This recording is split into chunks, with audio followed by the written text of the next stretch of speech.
Tonight from Shea Stadium in New York, it's the Atlanta Braves and the New York Mets in the first of a 4-game series.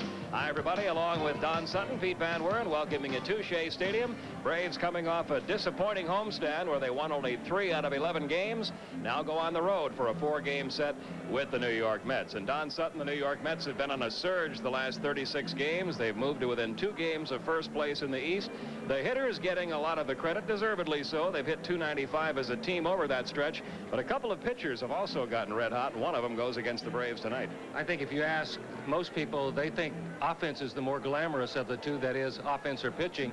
But with all the runs they're getting, if they hadn't gotten the pitching that they've gotten from really 3, Frank Viola leads the league with 13 wins. Dwight Gooden has won 7 in a row. David Cone has won his last 5 decisions, and he's on a strikeout roll too. He's been tough on the Braves. Came into this year 5-1, but the Braves have been a team that have scored some runs against him. If they're going to beat him, they're going to have to get to him early. And we'll see if the Braves are able to do that. Back with the starting lineups and all the action right after this.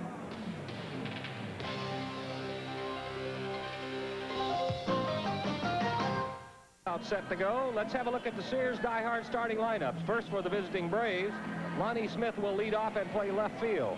Jeff Blauser at second base will bat second. Jeff Treadway still day-to-day, but he could pinch hit. The center fielder is Ron Gant. He is hitting third. Batting cleanup and playing third base is Jim Presley. Dave Justice is over at first base. He's hitting fifth. The right fielder is Dale Murphy. He's batting sixth. Andres Thomas is at shortstop and hitting seventh. Behind the plate is Greg Olson batting in the 8th spot. And on the mound, a left-hander, Charlie Leibrandt. Charlie struggled a bit last time he faced the Mets. His record 3-2. And for the home team Mets, here's how they'll line up. Howard Johnson, the third baseman, will lead off. Dave Magadan has been on a tear recently. He is at first base, and he's also been moved into the second spot in the batting order. The second baseman is Greg Jefferies. He'll be hitting third. The right fielder now hitting over 300, Darryl Strawberry batting cleanup. Kevin McReynolds is in left and hitting fifth. Mark Carrion is a center fielder. He'll be batting sixth. Hitting seventh and playing shortstop for the Mets, Kevin Elster. Behind the plate, and he doesn't get too many starts except against the Braves, Orlando Mercado. And on the mound, having won his last 5 decisions, is David Cone. The umpires for game 1 of this series, behind the plate, it'll be Randy Marsh. At first base is Joe West. Mark Hirschbeck is the second base umpire, and over at third is Fred Brocklander.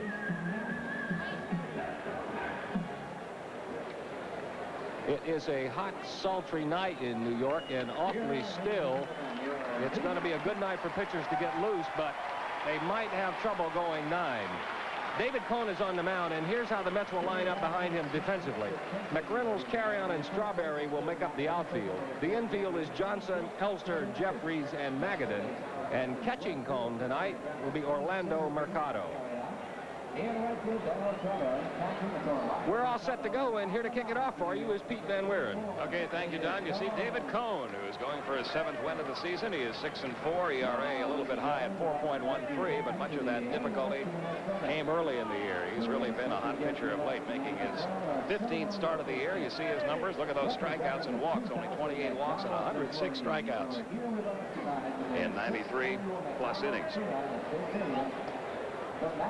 And it was just a matter of time. The Mets weren't really that concerned early in the year, Don, with Cone's lack of success. They know he's a good pitcher. He might have been one of those guys affected by the short spring training. And I think that because he throws a couple of trick pitches and because he varies his windup, he could have used the extra time. And, Pete, if you have a kid who struggles out of the chute, you could worry, is he ready? If you have somebody over 35, you could wonder, is he finished?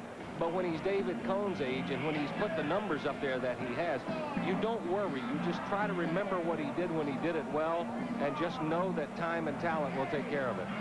There were some strange games in there early in the year for David Cone. He had some games where he only lasted 4 or 5 innings, would give up 8 or 9 hits, 5 or 6 runs, but still strike out 10 or 11 in that short stretch of time. So they weren't that concerned. They knew it would be just a matter of a few starts getting Cone into his rhythm. And he has found it just about the same time the hitters did, and the New York Mets began making their move. In some of those games, too, Pete, he would give up a couple of bloopers, then make a mistake, and bingo, it's a 3-run homer. but never in any of those games was he wild. Never would he walk 6 and strike out 4. It was always walk 1, strike out 6, walk 2, strike out 7. But the one mistake that he would make would always be a 2 or 3 run homer. Or a mental lapse while covering first base, which we saw that against the Atlanta Braves. You might remember that game. He got in an argument, didn't call time, and 2 runs scored. Now, do we still have him at the top of the most disinterested player list? You know, we have to vote at the end of the year for that was credited to player disinterest. Player indifference. Indifference. I like that even better. Yeah. So he's still our most indifferent player because I haven't seen anything to match the leading candidate for the Indifferent Player of the Year award in the National League. Of course, the winner of that doesn't know what he's going to get and really doesn't care, I don't think. Here's Lonnie Smith. We're set to go from Shea. A very, very warm night. And David Cohn's first pitch is by Lonnie, swinging on 1. Lonnie with 8 hits in his last 12 at-bats. Up to 288 for the year now, 5 homers, and 21 runs driven in.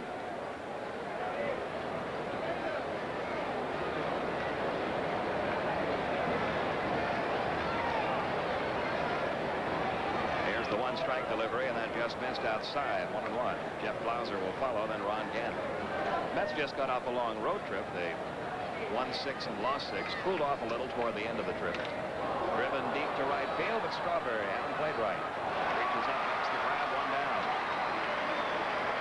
Smith retired, and that'll bring up Jeff Blauser, the second baseman. He brings a 6-game hitting streak into this one, hitting .294 with 4 homers and 20 runs driven in. He's in at second base again tonight. Jeff Treadway not in the starting lineup, but Jeff just about ready to get back in the lineup. He is available to pinch hit tonight. The biggest problem for Jeff, he says, is going to be defense. Playing defense on that bad knee. It's the left knee that he hurt. And there is Jeff, and the Braves certainly...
Bring up Ron Gant, the center fielder, hitting .309. 19 homers and 45 runs driven in.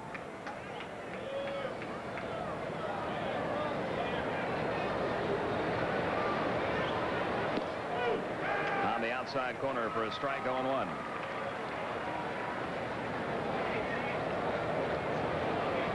Blauser, the runner at first. 1 man out, just underway from New York. 95 degrees at game time.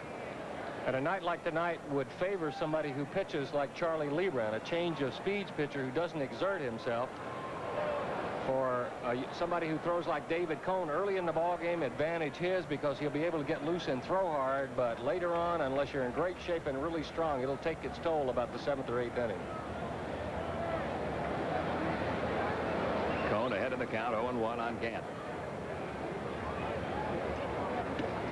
Fastball caught the outside corner again, 0-2.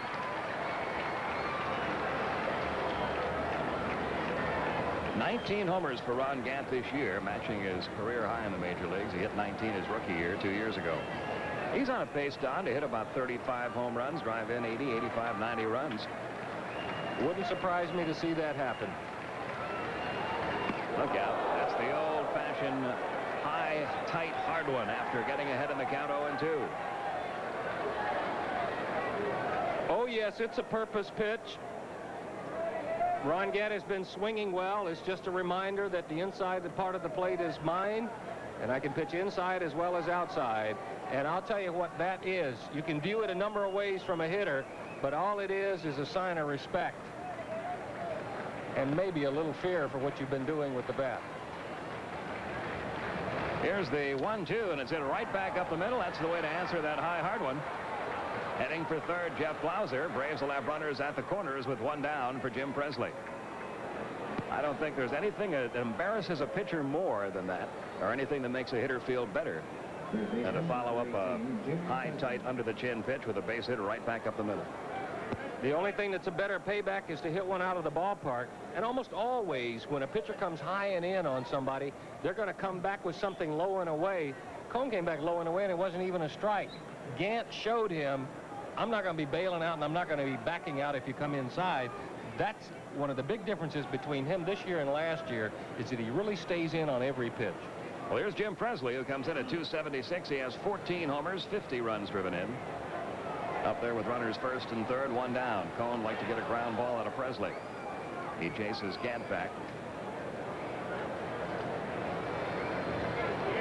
And that's the final act to the knockdown, single up the middle show. The final act is throwing over to first a few times and trying to pick him off, making him dive back in there.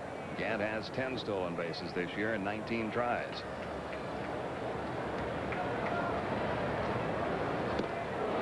Presley doesn't get the breaking ball. 0-1.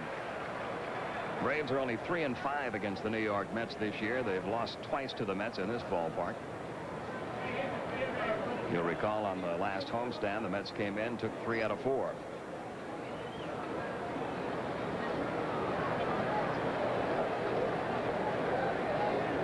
It's always been a problem for this New York team. The pitching staff gets much of the blame for the success of opposing base stealers. The catchers, of course, get some too.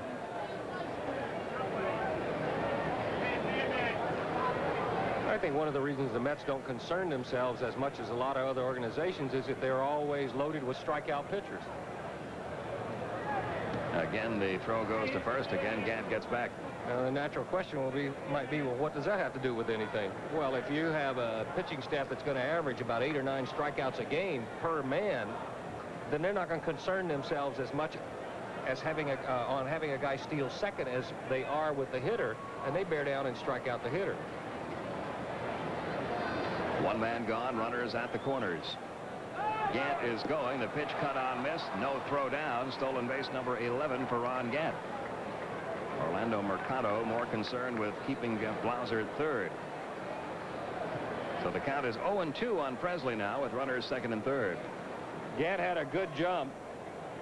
Mercado, with the breaking ball, had to go down and get it. Perfect throw is what it would have taken to get Gant, and I think that the wise thing was just to hold it and make sure you didn't throw it away.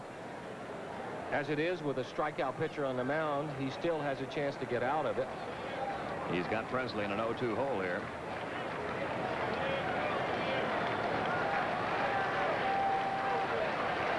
And here's the 2-strike pitch, missing upstairs with a fastball. 1-2. So you have to take a few more chances defensively, and I don't mean gamble, but you have to try to make a few more plays behind a sinker ball or a guy who gets a lot of double play balls and a lot of ground balls, much more so than you would somebody who is on the tear where he struck out 61 in his last 54 innings. What you don't want to do is foul it up so that the strikeout doesn't get you out of the jam.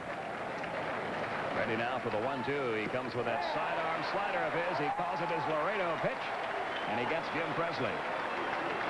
Cone does get the strikeout, his first. 2-man gone now for Dave Justice. Good breaking ball, and when it comes from the side, it gets twice as good and twice as hard for a right-hander to stay in there. And now you can see what the situation has evolved to. If they had tried to throw out Gant, bounced it away, Blauser could have scored. Gant may have been at third, where a fly ball would have scored him anyway. Now, since Cone got the strikeout, a fly ball is not going to do any damage, and he'll take an out from Justice any way he can get it. Justice hitting .264. He has 6 home runs. He has 23 runs driven in. Hits the pitch up the middle. Shortstop Kevin Elster to his left has it on to first in time. And Cone gets out of it. The Braves strand runners at second and third. And at the end of a half inning from Shea Stadium, Atlanta nothing. New York coming up. First inning, Pete Van Weer and Don Sutton with you from Shea Stadium in New York. Here's the way the Braves look defensively.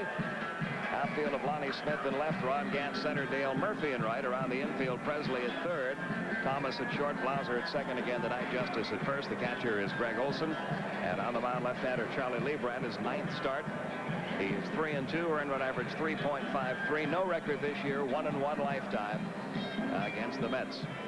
And due up for New York, Howard Johnson, Dave Magadan, and Greg Jefferies. Ladies and gentlemen, leading off for the New York Mets. Howard Johnson hitting .242, 15 homers, 50 runs driven in. One of the changes made in the batting order when Bud Harrelson took over as manager. They are 30-14 since Harrelson became their skipper.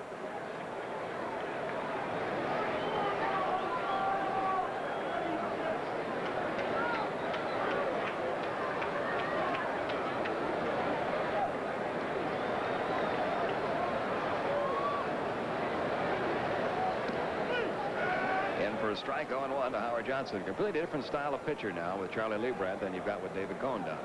Yes, change of speeds, move the ball around, keep the hitters off stride.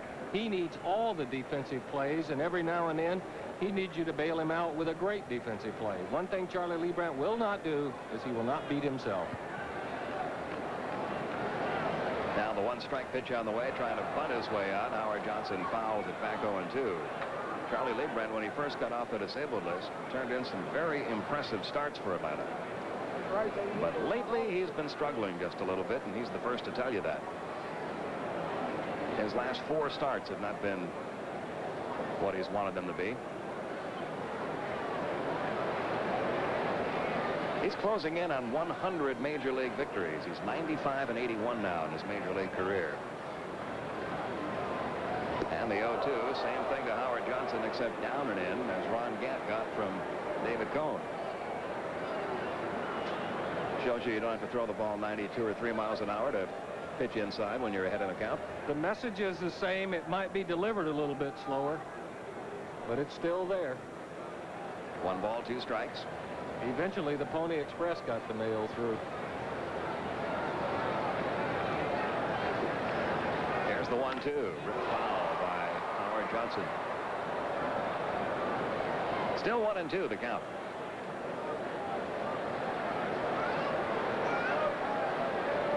Limited schedule tonight. Philadelphia playing at Cincinnati. That game's underway. Phillies have a 1-0 lead after 1. Montreal at Houston, San Diego at St. Louis, the only other games on the National League schedule. Only 4 games on the American League schedule. We'll keep you posted on those scores as well. There you see what we were talking about. Last 4 starts for Charlie Leibrandt. Not very effective, but he's off to a good start here. Olson's going to have to throw down to first. Howard Johnson retired. Strikeout number 1 for Leibrandt. 1 down. And now a red-hot hitter, Dave Magadan. Number 10. So another one of the moves that Bud Harrelson made. Magadan is a contact hitter and really shouldn't be hitting in the RBI positions, 3rd, 4th, or 5th. Jefferies, on the other hand, can hit for some power. He's going to hit you double figures, maybe 15 or 20 homers, and has the speed to score ahead of Strawberry and McReynolds. So the flip-flop here, and also what Johnson can run, since he can run, it's going to give Magadan more fastballs to hit.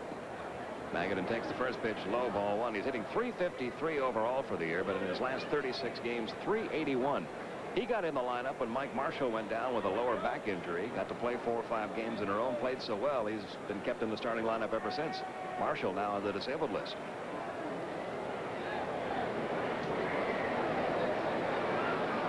We are scoreless in the bottom half of the first inning on a very warm night here at Shea.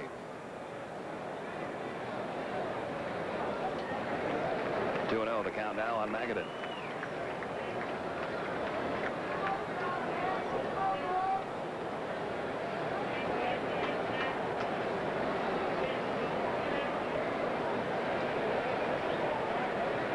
Greg Jefferies waits on deck. Now the 2-0, and that misses. 3-0 now to Dave Magadan. He has a very good eye. He's not going to swing at a pitch unless it's a strike. And we'll see what they have him doing here, whether he gets the green light or not. Always walks more than he strikes out, and the left-hander who has given Charlie Leibrandt some difficulty. He's 2 for 4 off Charlie this year. 3-1 the count now. Type of hitter really shouldn't make much difference whether he's going up against lefties or righties. He goes the opposite way well.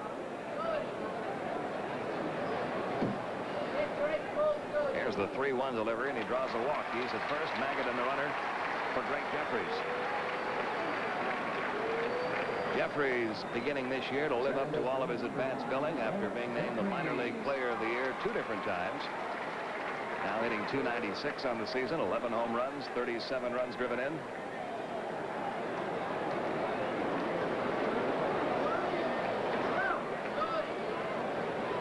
Hitting .282 from the right side of the plate, .303 as a left-hand hitter.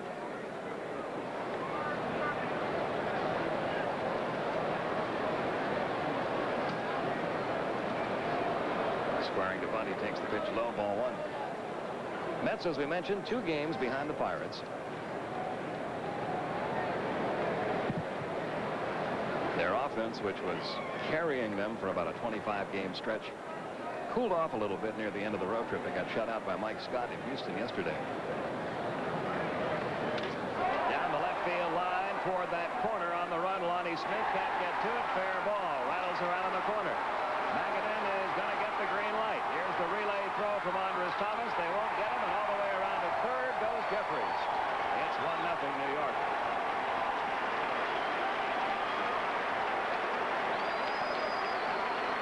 RBI number 38 for Greg Jefferies.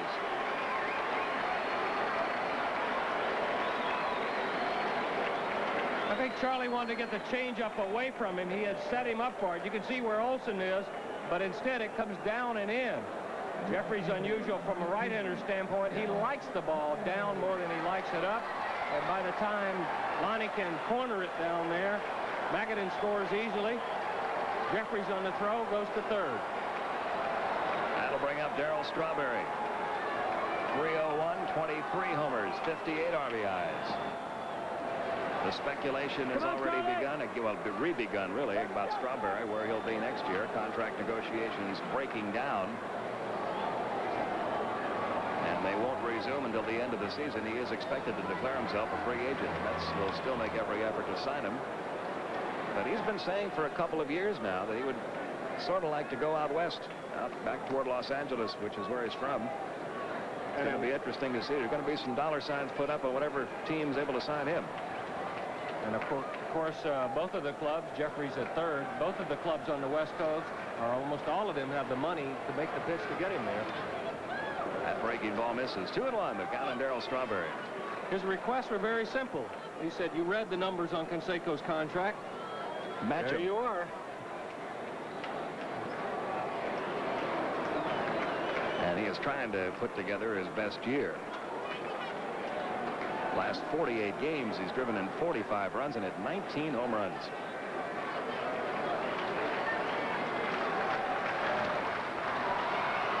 That's a foul ball.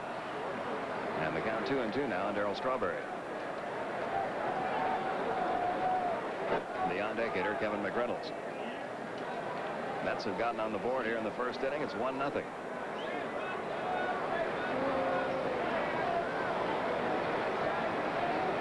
If he does opt for free agency and wants to go to Southern California, I think I would take the Angels out of the bidding because of all the money they spent recently on free agents, but definitely Dodgers and the Padres might take a shot. He is out of there on strikes. Leibrandt gets a big strikeout with that runner at third. Second strikeout of the inning. And now it'll take a 2-out hit from Kevin McReynolds if the Mets are to do any further first inning damage. Charlie kept just showing him the fastball, then changing speeds. Normally you won't see a left-hander throw a changeup to a left-hander, but when it's as good as Charlie's and when you can put it in that spot, you throw it to anybody. You see the numbers on McReynolds for the year, a little bit down in the batting average. He's been picking up a little bit of late, .333 over his last 9 games.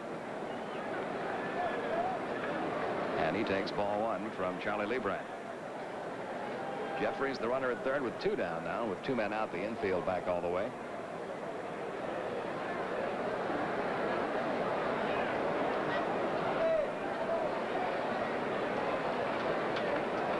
Now the 1-0 pitch. 2-0 the count.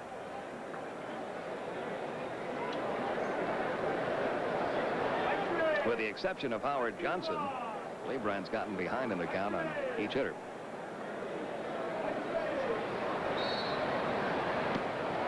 And he's behind 3-0 now on McReynolds.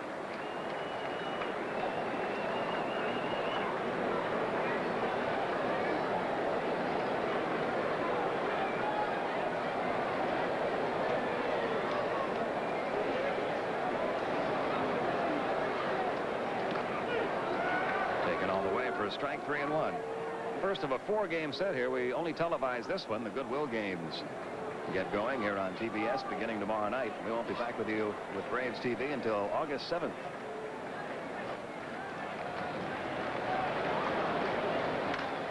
Drilled deep but foul to left. Look where that thing hit. It almost made it up into the green seats in foul territory. And it's a full count 3 and 2 now on McReynolds. The one pitch that is most important for Charlie Leibrandt is the one that has been getting him in trouble here early in the ball game. The changeup. He's either been missing with it or leaving it inside. Jefferies hit one that was left inside. McReynolds just hit that one. And down to first with a walk goes McReynolds. That's the second walk of the first inning, issued by Charlie Leibrandt. Now the center fielder, Mark Carrion, hitting .261. He has 10 homers, 22 runs driven in. He and Darrell Boston platooning out in center field.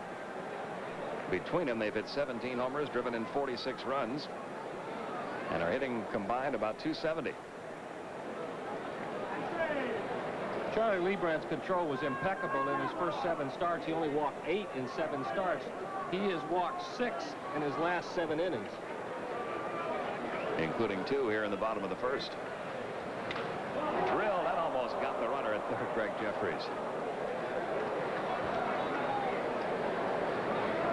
And the count 0-1 on Carrion.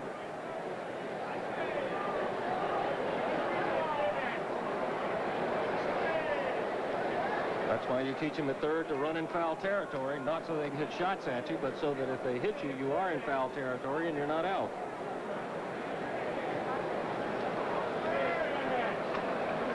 There's the 1-strike delivery. Down and in, 1 ball, 1 strike. Leibrandt struggling in this first inning, trying to get through it with just the 1-run scoring.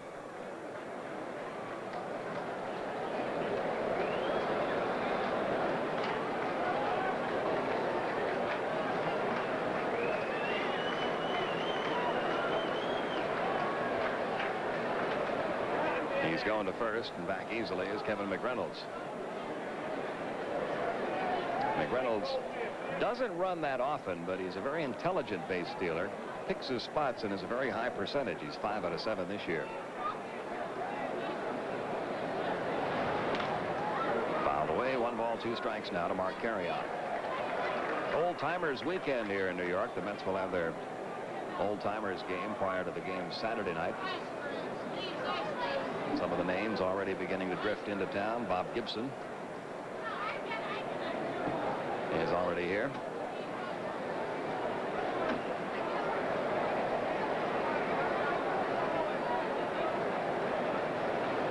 One and 2, the count at Carrion. 1 run in here in the bottom of the first.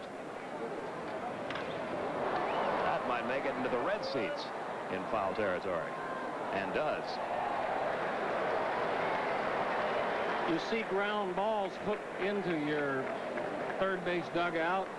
Maybe a line drive, but it's not very often you see a 400-foot fly ball hit up over the top of it in the upper deck. Still 1 ball, 2 strikes to Carrion.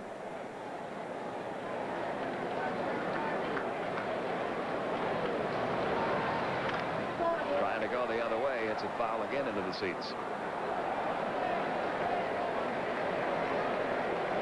So it remains 1 and 2. Kevin Elster in the on-deck circle.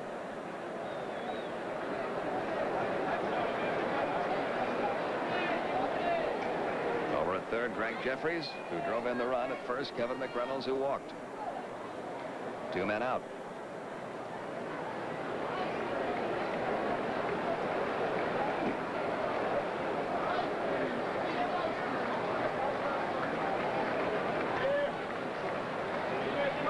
Again, the 1-2 off the end of the bat, slowly out towards second. Blauser in the bare hand pickup. He can't make it. Everybody's safe. The run is in.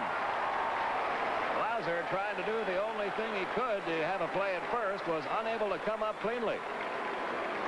It's an infield hit for Carrion. 2-0 Mets. Carrion drives in his 23rd run. Blauser was playing him deep in a little to pull, that Charlie Leibrandt kept making good pitches till he got him to do what he wanted to do. Hit it off the end of the bat. But it was so soft. This is the thick infield that the only play Blauser had was to hope that he could pick it barehanded, and when he didn't, run in first and second with 2 outs for the Mets. Kevin Elster will be the batter, hitting .210, 9 homers, 42 RBIs. Seventh man to bat in the inning.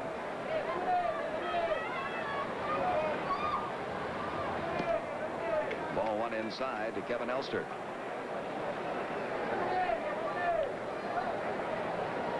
That average a little bit deceiving. He got off to a horrendous start on May 6th. He was hitting only .088, hitting .257 since then, and providing a good steady defense at shortstop. Not much in the way of spectacular plays, but all the routine plays get made. Deep to center, but playable for Ron Gant. And that is all for the Mets in the bottom of the first. But a good start for New York. They scored 2 in the first inning after 1 from Shea. New York 2. Atlanta nothing.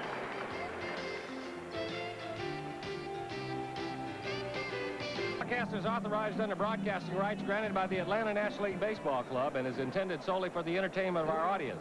Any publication, rebroadcast, retransmission, or other use of the pictures, descriptions, or accounts of this game without the express written consent of the Atlanta National League Baseball Club is prohibited.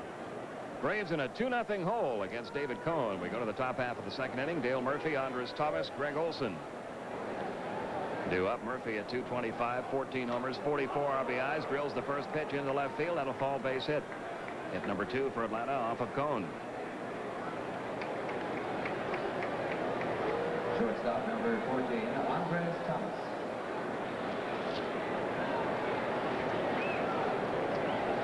Now the shortstop, Andres Thomas. He's hitting .219 with 3 homers, 11 RBIs.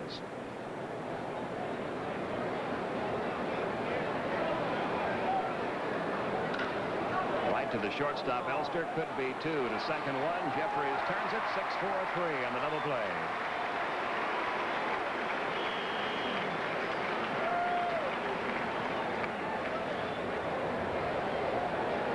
Well, that's 2 pitches, 2 outs the hard way. This is a pretty play to watch, even if it's against you. Sinker, Thomas with the high chopper. Watch Elster. Make the play. Snap right to Jefferies. He plants, unloads, and then gets out of the way because Murphy was bearing down on him. A nicely turned double play by the Met shortstop and second baseman. Now Greg Olson, who comes in at 275. He's been struggling a little bit of late. Just 2 for his last 18. His average down from where it was at the All-Star break when he was in the high 280s. 1 ball, no strikes. Mets leading at 2-0. We're in the top half of the second against the hot pitcher David Cohn, who's behind in the count 2-0.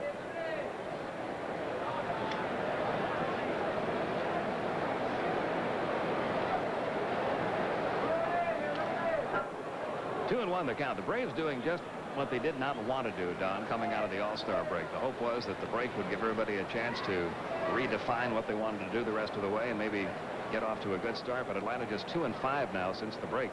And I think it was this is a real key time for Bobby Cox. And I think that he wanted everybody to come off the break ready to play. And as he said, coming home for the 4-game homestand, let's kick it in gear. Have a good finish before the All-Star break. Enjoy the 3 days off and come back ready to play the second half. And I really think that since this is the club that he put together and now he's getting a first-hand look at it, it's a pretty critical time for him. 2 balls, 2 strikes to Greg Olson.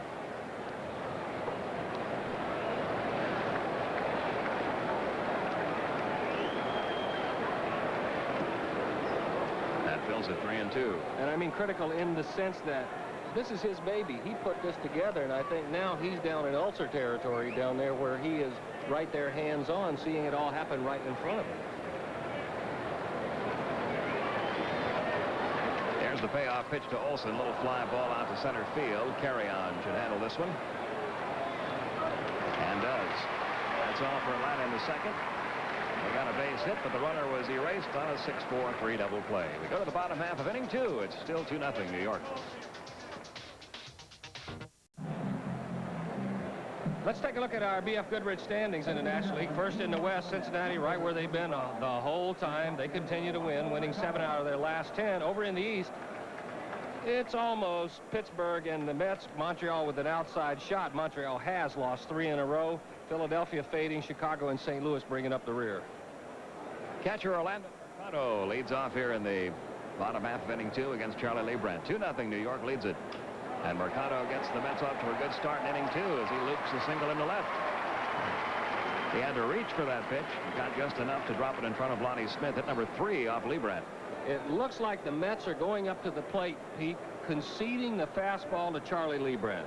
They said, Charlie, you want to throw a fastball and bust it inside, you got it.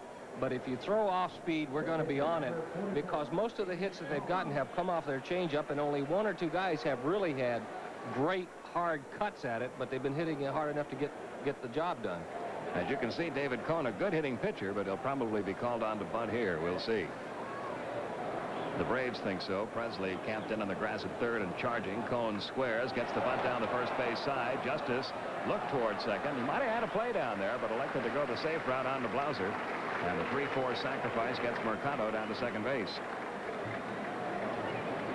I think a little more experience at first base for Dave Justice. He goes to second with that one. The reason he didn't do it is that an experienced first baseman, seeing how hard the ball was, has his mind made up. Dave had to take a look first. A Wally Joyner, a Don Mattingly, somebody's been doing it for a while, comes up throwing. So Mercado down at second now. 1 out. Here's Howard Johnson, a strikeout victim in the first.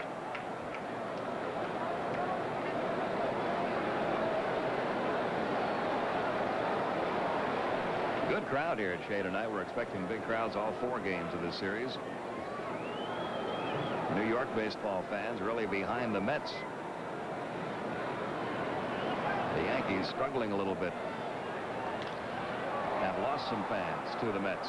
Lonnie Smith, long run. Andres Thomas, long run. Lonnie Smith gets to it and throws back to second, but Mercado gets back safely, 2 down.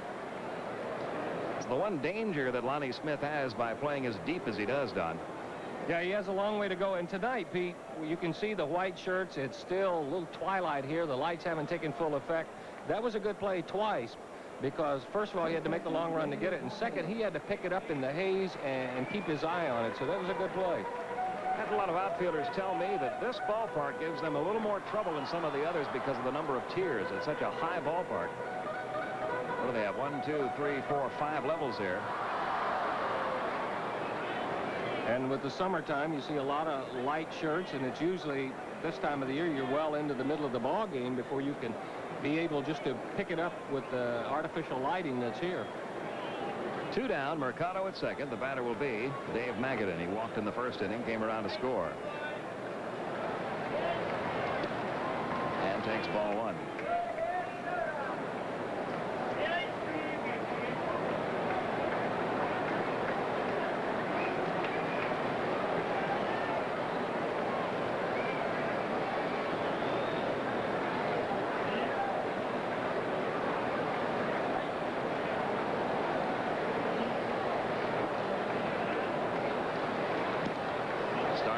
Checked his swing. They asked third base up. Fred Brocklander says no swing.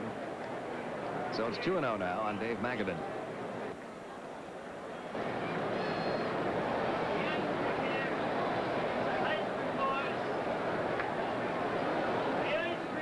Funny how things change for players. Last year it was Magadan not getting much playing time, sort of hinting that if the Mets wanted to trade him somewhere else where he could play more, he wouldn't mind at all. This year, he's the player.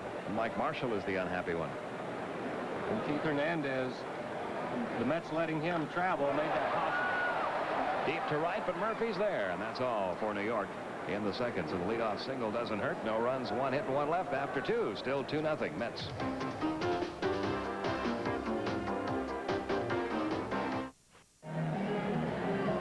Well, there's the man behind the Mets turnaround, Bud Harrelson. He was Davey Johnson's coach since taking over as manager. 30-14 the Mets have gone. And he continually points out, and very rightfully so, Don, he said, don't give me all the credit and don't place all the blame for the Mets' slow start on Davey Johnson. Davey Johnson, obviously a very talented manager, and he'll be back managing some major league club very soon. What did he do? Average 90 wins a year here? Yes, he did. The Mets getting off to a slow start this year, though, and they felt it was time to make a change just to kind of change the chemistry. And so far, it's worked. Charlie Leibrandt has a count of 0-2. A lot of times a club, when they make a move, whether it's a trade or firing a manager, they'll try to justify it by doing some cutting and slashing on the back end. I admire the way the Mets handled that. That misses the count. 1 ball, 2 strikes. because they said exactly what you just said, that we just felt we needed a change of atmosphere. Nothing wrong with Davey. Bud's here. He knows the organization. Let's let him do it. Leibrandt fouls this one away to count 1-2.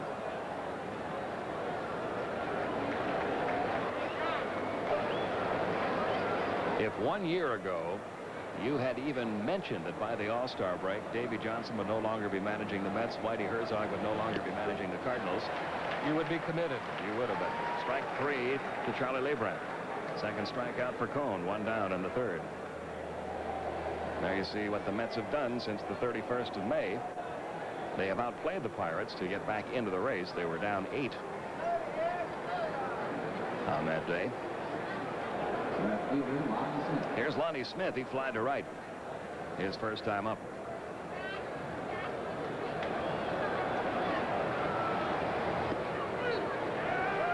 Nothing and 1 the count on Lonnie. We're in the 3rd. Mets lead it 2-0. New York with 3 hits. Braves have 2. Bouncing up there. 1 ball, 1 strike.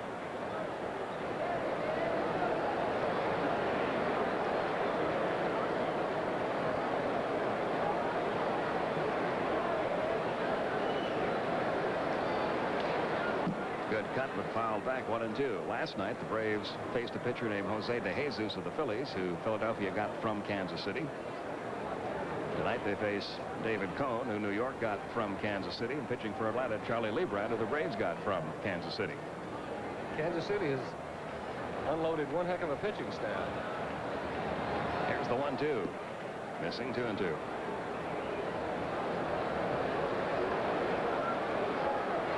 Another ex-Kansas City Royal, unfortunately, is going to have some difficulties. Danny Jackson, partial tear in the rotator cuff over at Cincinnati.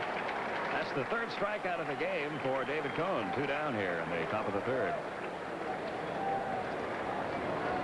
And speaking of some familiar names going on the disabled list, as you take another look at this 3rd strike to Lonnie Smith, Houston had to put Bill Doran on the disabled list today. And Gary Carter goes on the DL for the San Francisco Giants. He has a bad right shoulder. Here's Blauser with 2 down. 0-1 the count.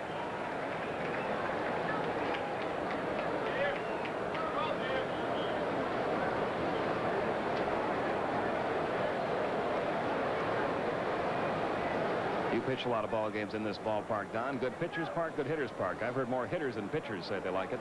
I think it's a good pitcher's ballpark because of the dimensions and because of the slow grass. It is a tough ballpark. You really have to keep your head about your pitching here. It's a tough ballpark to concentrate in. We're catching a break tonight because the planes are landing to the west, but this is a very vocal pro-Met crowd, and they're on you all the time. That Laredo slider, and Cone strikes out the side. He has 4 in the game now. Nothing doing for Atlanta in the 3rd. We go to the bottom half. Still 2-0 New York.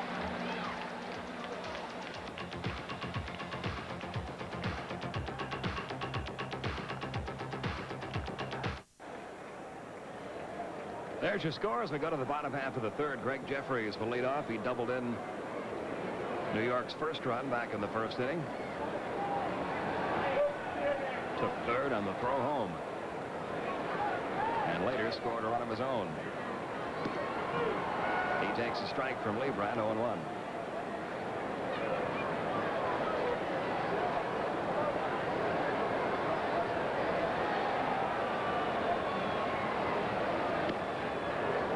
Missing up and in. 1 ball, 1 strike.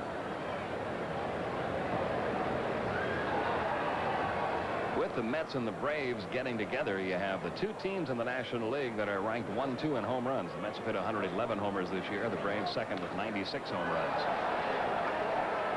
So when these 2 teams meet, you expect to see a little bit of long ball. Well, that's a good play there by Greg Olson. He picked up that ball late and was still able to go back there and get it for the out. 1 down.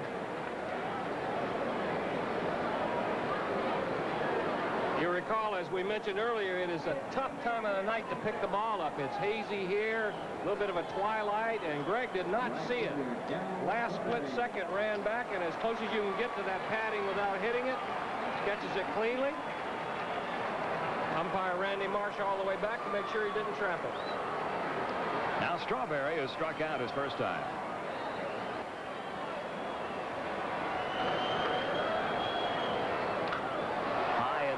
toward the line in left. Long run for Lonnie Smith. Now he's slowing down. Now he speeds up again and just does get to it in foul territory. He may have been fooled a little bit by that one, Don. I think that he was, Pete. That one, when it went up and came back down, it was coming through the lights, and there really is a distinct haze here, much like you see in a smoggy city like L.A. You can see Lonnie just coasting, then all of a sudden kicks on the burners, and just in foul territory, got it. Looked like it came through the lights, and he had to find out where it was again. Now McReynolds, who walked in the first.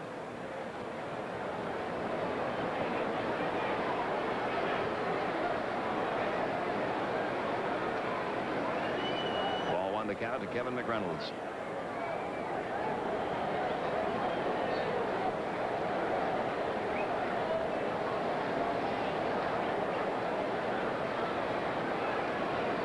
Two and 0.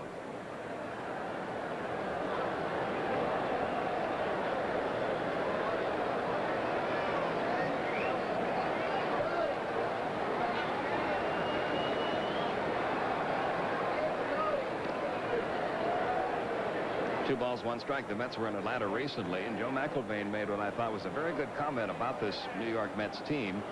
They've more or less rebuilt this ball club without ever leaving the role of being a contender. You think about those Mets teams that were winners 3 or 4 years ago with guys like Gary Carter and Keith Hernandez and Ray Knight and Mookie Wilson. They're all gone. The Mets are still up there with a whole different roster. 3 up, 3 down as McReynolds flies to right after 3. Still 2-0 New York.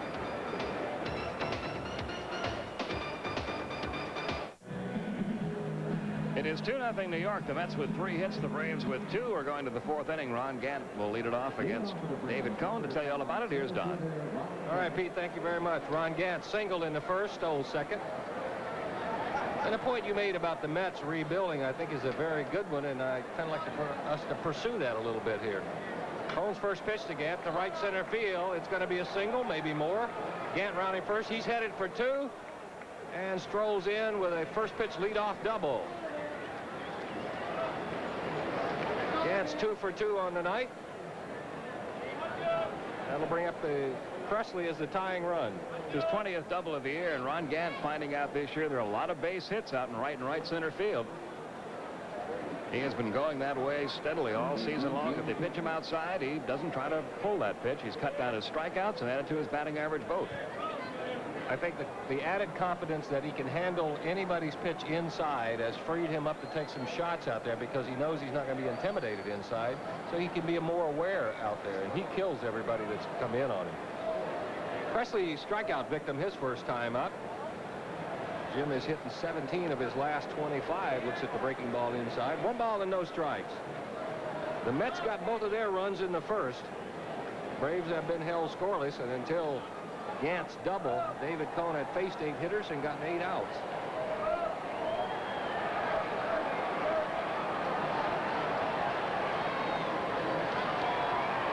Presley, as you become accustomed to, the ritual that he goes through before he stands in to hit. The 1-0. Outside corner, says Randy Marsh, took 1-1. After watching that Philadelphia Phillies series, you watch Jim Presley hit. His feet look like Lenny Dykstra's hands. Yeah, he does move around a lot.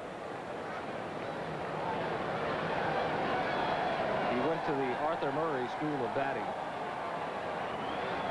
1-1 to Presley.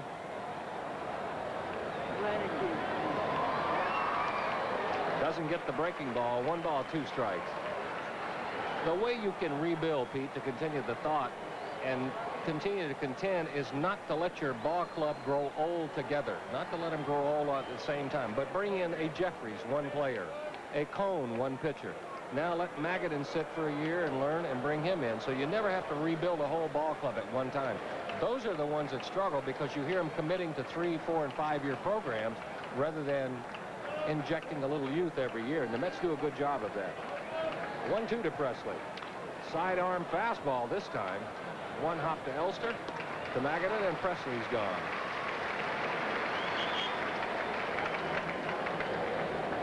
With 1 out, Dave Justice will stand in. Elster threw him out to end the first inning. Braves had a threat going after Lonnie Smith flied to right field. Blauser walked. Gant single. Blauser going to third, then Gant stole second. So Braves had runners at second and third with one out. But Presley struck out. Justice grounded to short, so nothing came of it.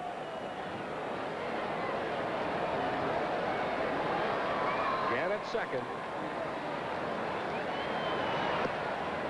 Doesn't get the split finger. One strike.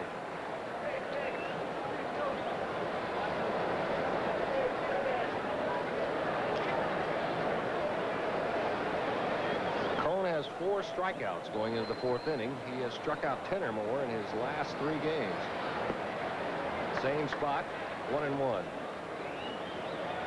Actually, it's 10 each in his last 3 games. Listen to his strikeout numbers in his last 7: 12, 9, 4, 6, 10, 10, 10. 61 in 54 innings. The breaking ball is there, 1-2.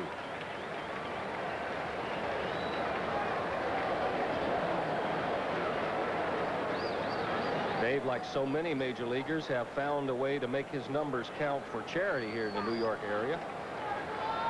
He calls it the David Cone Strikeout Arthritis Club. Outside with the fastball, 2-2.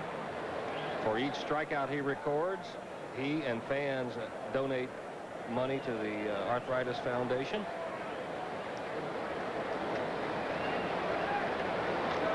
It's nice to see players who use those numbers in arbitration for salary use those numbers to give something back and to contribute to so many worthwhile charities. Quite a few players have clauses like that in their contract. Some provide tickets for underprivileged kids for ball games. 2-2 to Justice.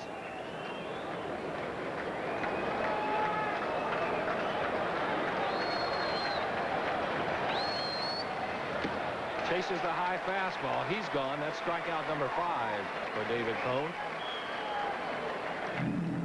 He may have swung at ball 3 here. That fastball just kept riding away, and Justice could never catch up with it. Dale Murphy picked on a first pitch fastball, singled to lead off the second. He was erased on a Andres Thomas double play ball. Breaking ball misses outside. 1-0. Murphy now at 228. 14 homers, still right near the top on the Braves as far as RBIs are concerned with 44. And 1 away from catching Ralph Kiner and Dave Winfield for 36 on the all-time home run list. 2-0 from David Cone.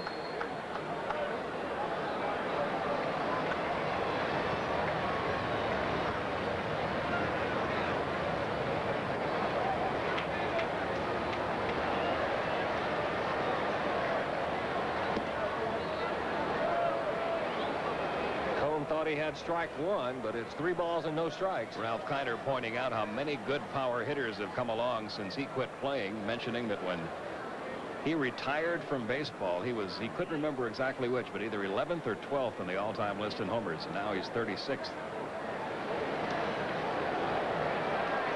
They say he went around 3-1. Unless the scoreboard is wrong and our count's wrong, Murphy would have been green lighted on the 3-0 pitch because he checked the swing.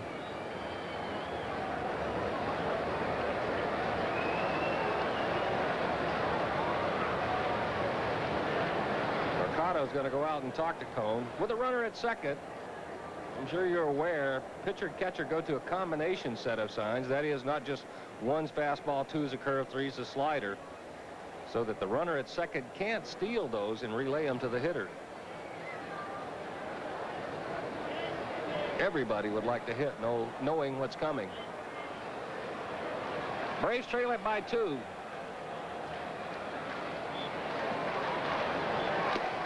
Outside with the fastball, Murphy walks. The second walk of the night given up by David Cone. That'll bring up Andres Thomas. And if you can't get the signs out there at second base, you ought to be able to give an indication as to location.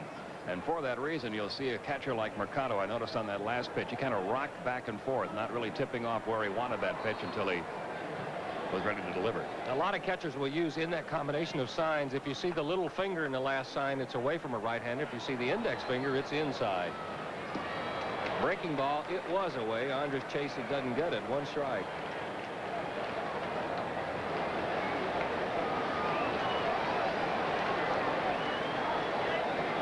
Oh, what a tangle web we weave. When first we practice to deceive, isn't that a catcher's creed when you're catching with a runner on second? Pops it back out of play. Yes, and those words were not originally uttered by Yogi. That is not a Yogi, is it? 0-2 to Andres Thomas. Gant at second. He doubled. Murphy, who walked, is over at first. And I'm sure those were never uttered in the context of a sporting event either. There you see the base runners.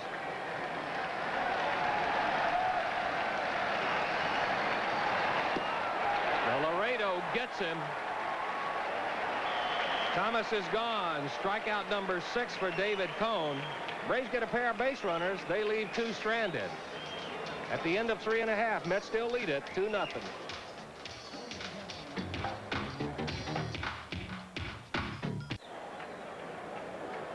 Carry on Elster and Mercado. First 3 due up.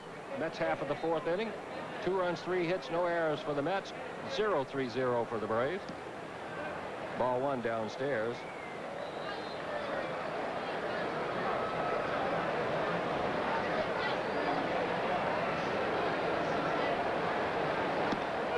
Fastball is there. Strike 1. 1 ball, 1 strike. The combination of Johnson, Jefferies, Strawberry, McReynolds, and Elster, 2 for 24 against Leibrandt. But Magadan, Mercado, and Carrion are now 9 for 21.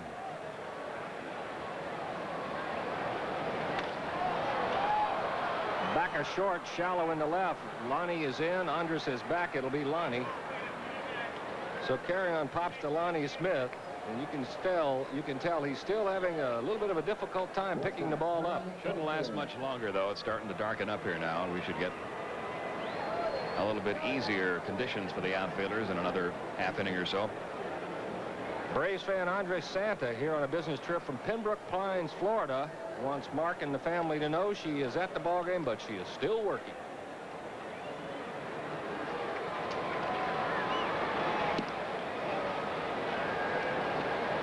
Or maybe that's he.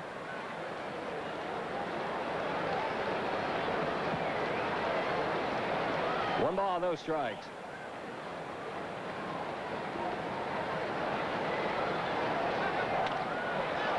Another pop-up over the plate down toward third. Presley coming in. Olsen calling. Now Presley. Who got it? Nobody. Nobody got it.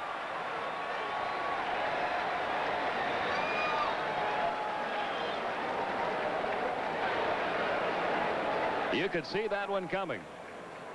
It was Presley all the way initially. He just kept charging in. Then Olsen all of a sudden came over right there. He is under it. Now he thinks Presley's still there. Now neither one of them sure. And they almost bumped heads as they both dove for that ball. And you can throw a third responsible party in there. Charlie Leibrandt is probably out kicking himself because a pitcher has nothing to do but go over and be a traffic cop, even if he has to tackle one of those guys. And as he got back to the mound, Charlie slammed the ball into his glove. And I'll bet you that's what he was thinking. So Elster gets a second chance. The count 1-1. They're going to charge an error on that to the catcher, Greg Olsen. Lays off the changeup. 2 ball and 1 strike.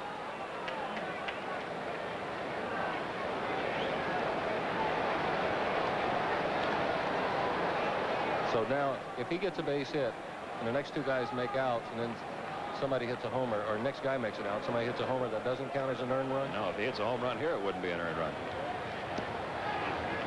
3-1. See all the stuff I never knew when I was out there? Never thought about these things. No, I never did. I just, at a time like that, you're trying to figure out, do you want to strangle third, catcher, or yourself?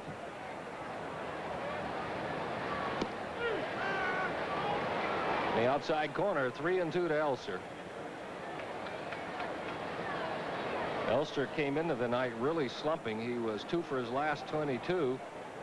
0 for 1, ran it to 2 for 23.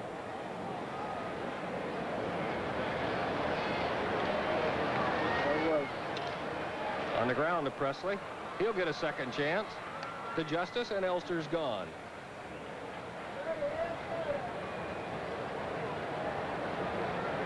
Two outs for Orlando Mercado.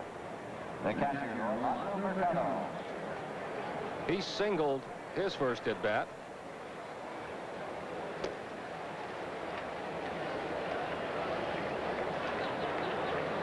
That makes him 5 for 13 against Charlie Leibrandt in his career. Right-handed hitting catcher. Take strike one. He could probably start a luggage store. Started with Seattle, went to Texas, Detroit, Los Angeles, Oakland, Minnesota, now with the Mets. Foul outside the third base line, 0-2. Another guy like Dave Magadan, who kind of earned his chance here with the Mets. He came up when Barry Lyons went on the disabled list. Lyons then went down to Tidewater for rehab. Mercado, in the games he played so well that when it came time to activate Barry Lyons, they just activated him down at Tidewater. And one of the papers here said today, when they make roster changes, Lyons won't be the one coming back. Inside with the fastball, 1-2. Mercado has been traded for a catcher, traded for an outfielder, and traded for a pitcher. Next time he goes, it'll have to be for an infielder. Has to be an infielder next time. That's being traded for the cycle, isn't it? That's it.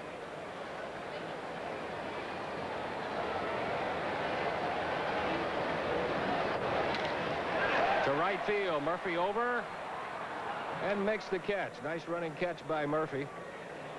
Mets go in order. It's a 1-2-3 inning for Charlie Leibrandt. On a hot night like tonight, you need those. We have played 4 at Shea Stadium. Braves trail it 2-0. On our scoreboard, an abbreviated schedule tonight, Philadelphia, Cincinnati tied at 1. They're in the 5th inning now. Combs against Armstrong. Dalton a home run for the Phillies. Montreal at Houston just getting ready to start. Likewise, San Diego and St. Louis. Over in the American League, Boston, Detroit, no score in the 4th. Harris against Robinson. Baltimore now with a 4-1 lead over Chicago. Mitchell against Peterson. Bradley a home run. New York, Minnesota just underway. And rain holding up the start of play in Milwaukee, where the Brewers are playing Seattle. And back at Shea, the Braves still trail at 2-0. It'll be Olson, Leibrandt, and the top of the order, Lonnie Smith. Olson 0 for 1, struck out. Fastball is there, says Randy Marsh. Strike one. Pete, you mentioned earlier Olson going through a little bit of a slump now. Average down to 273. To right center field, Strawberry over near the 371 sign, short of the warning track, makes the catch. Olson said, all I need is to see a soft toss and left-hander to get me squared away. You remember early in the year they were getting Lonnie Smith out consistently with stuff up and in. They've been getting Greg Olson out consistently with stuff up and away the last couple of weeks. He was swinging through it. Now he is starting to make contact with it, but hasn't been able to drive it into the gap or over the outfielder's head. Charlie Leibrandt takes some pretty good hacks himself. Doesn't get it here. 1 strike.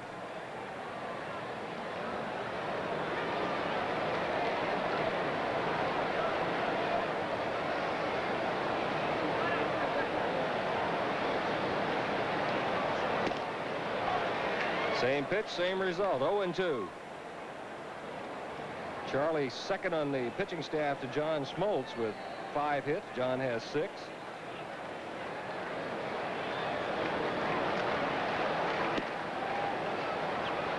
Cone just misses outside. 1-2.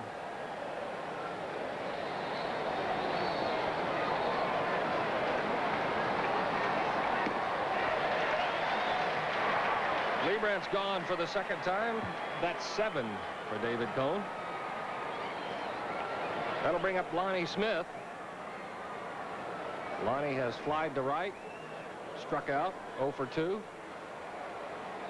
Lonnie's average has continued to climb in the last 2 months. After a very slow start, started hitting the inside pitch, running much better. His average now up into the 280s.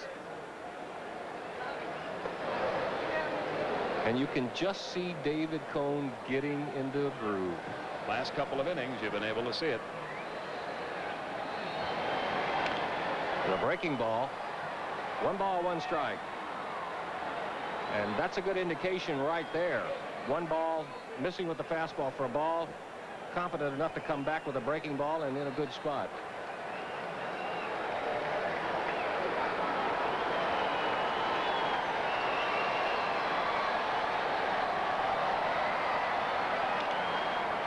Down the right field line, 1-2.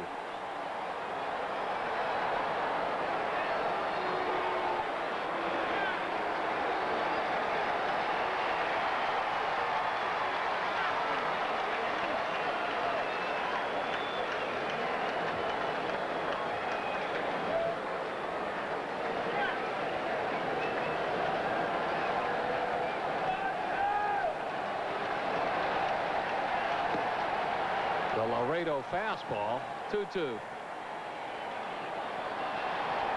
Normally he follows that Laredo fastball with a Laredo breaking ball. And he did on the ground inside the line. Tough chance for Johnson. He won't be able to make it. Infield single for Lonnie Smith.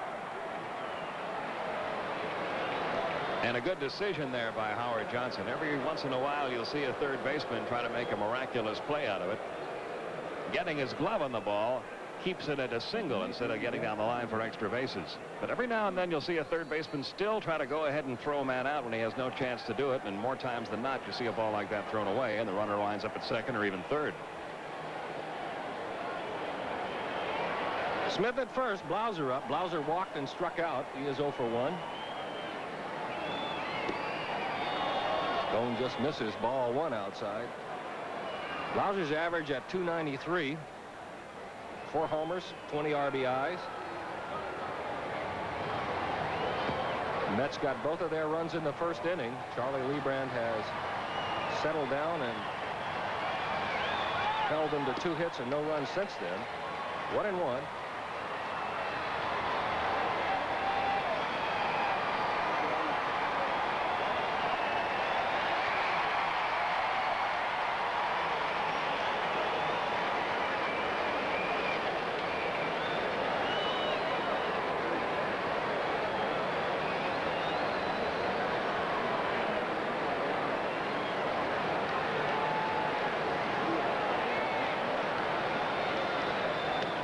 Pitch out, nothing doing. Mercado and Cone may have tipped that one a little bit early.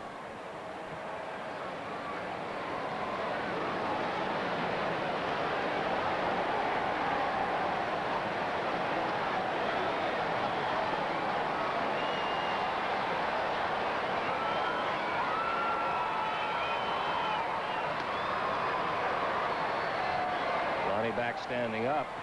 And that was a little bit closer than it looked. He's got a pretty good pickoff move for a right-hander, David Cone. He has quick feet, quick delivery to first. Off the fist, back our way. Count 2-2. 2 balls, 2 strikes, 2 outs. And Lonnie Smith was going on the pitch.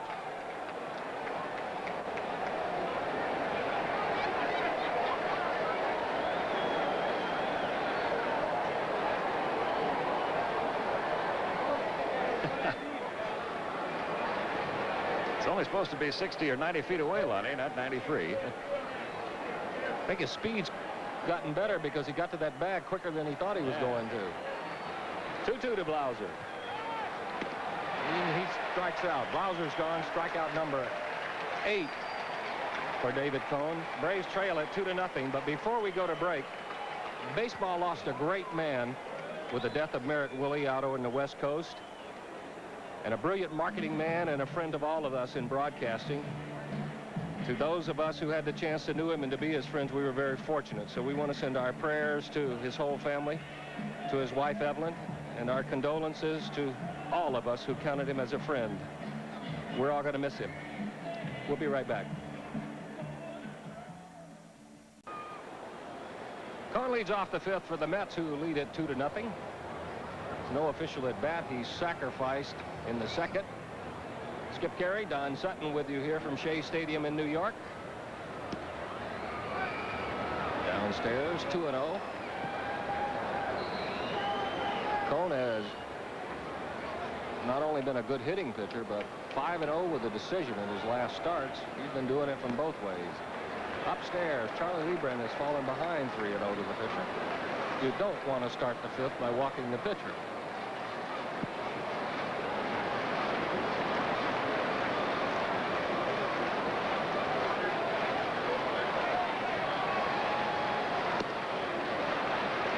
But he does on 4 pitches. Charlie Leibrandt walks David Cone.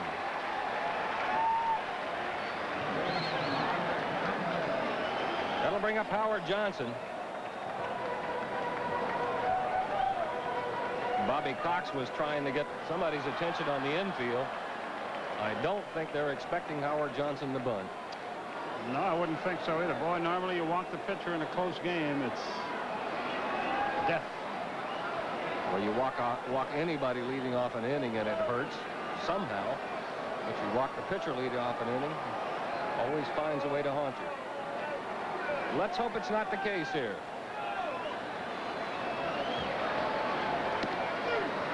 Strike 1.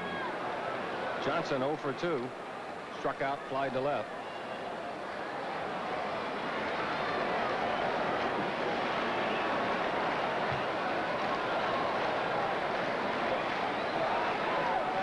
Dave Magadan on deck for the Mets.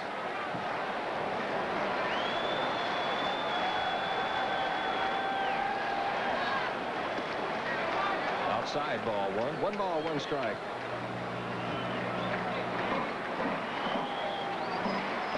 The Mets have not fared real well against left-handed pitching this year. They're 14 and 15 against left-handers. Small consolation, though, when you have the pitcher standing on first and you go to the top of the order.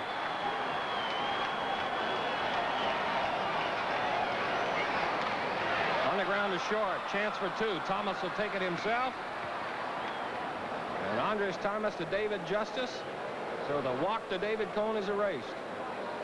Yeah, it's normally death when you walk the pitcher leading off an inning, unless you do it to set up the 6 unassisted free double play like this. Then it's a pretty good idea. And normally you don't find that in the Spalding Guide of how to. No, that's right. With 2 outs, Dave Magadan will stand in. How's everything going over here, Nick? Oh, we thought maybe you'd bring your fan over with us since it has been rather warm in the booth. I did. I'm your biggest fan. Strike 1 to Magadan. We'll take a look under here. Look at all these cables. None of them work, do they? Not very well. Communications capital of the world. Ball 1 to Magadan. 1 ball, 1 strike. I got to give him a little credit. I haven't been able to hear the producer yet. I know the conversation you two were having was coming through my headset. No answers were going to you. Leibrandt just misses. Olsen thought he had strike 2. 2-1. Greg Jefferies on deck.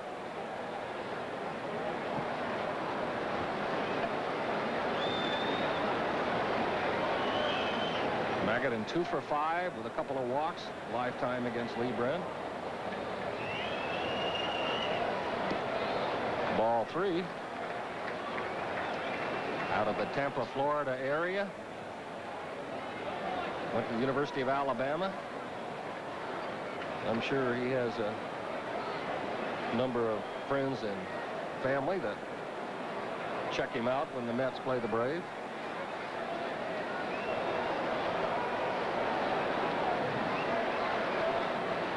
Outside, ball 4. So for the second time, Magadan has drawn a walk.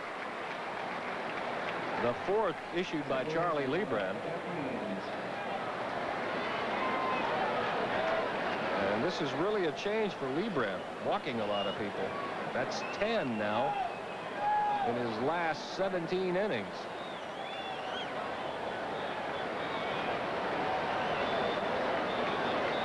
The Mets second baseman will bat with Magadan at first. Jefferies 1 for 2, drove in the first run, scored the second in the first inning. In the dirt, nice stop by Olsen.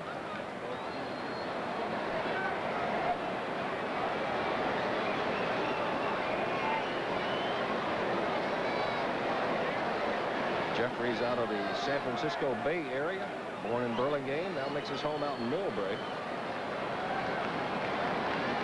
In the dirt, Olsen can't stop this one, bounces away from him. Magadan will cruise in the second. It'll be a wild pitch on Charlie Leibrandt.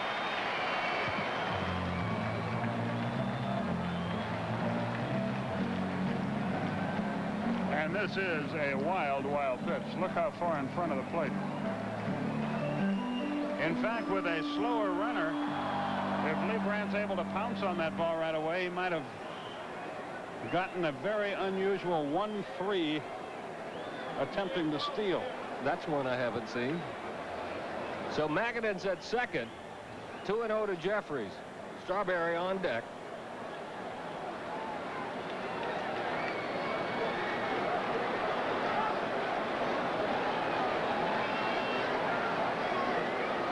Lays off the inside breaking ball. 3-0. Well, he is all over the place. Isn't like him at all. To be successful, to win, and when he was just keeping hitters off stride the first few outings, he would throw that breaking ball for a strike. He'd spot the fastball and come back with a changeup. The changeup has been his worst enemy tonight. Strike one on the fastball.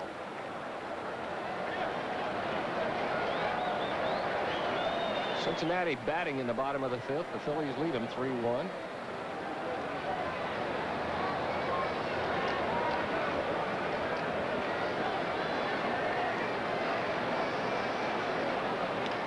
Off the end of the bat, hooked foul. It's 3-2.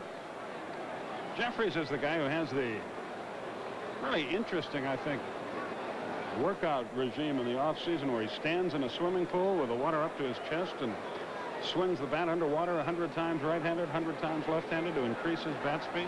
Good idea. It's like the resistance training. I'm sure you've seen there were some bats, and they used to have it look like a boat propeller that would go on it, and it would just add to the resistance. Not a whole lot of states you can do that in, though, in the winter. It's true. Not outside. Ground ball by Presley. It'll get into the corner. Magadan will score. Jefferies is headed for two. Presley's down. He collided with third base umpire Fred Brocklander.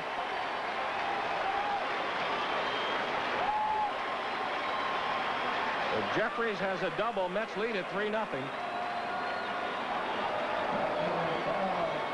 Looks like he might have gotten a little whiplash. Let's look at it again. Finally, the walks come home to hurt. Just inside the bag at third. And there's Presley. You can see Brocklander inadvertently sort of forearmed him to the neck. 3-0 Mets. Jefferies at second. Strawberry the batter.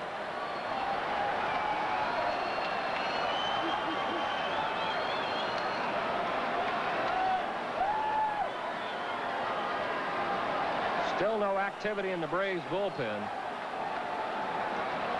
Braves play Strawberry deep to pull in the infield. Presley about 30 feet off the line.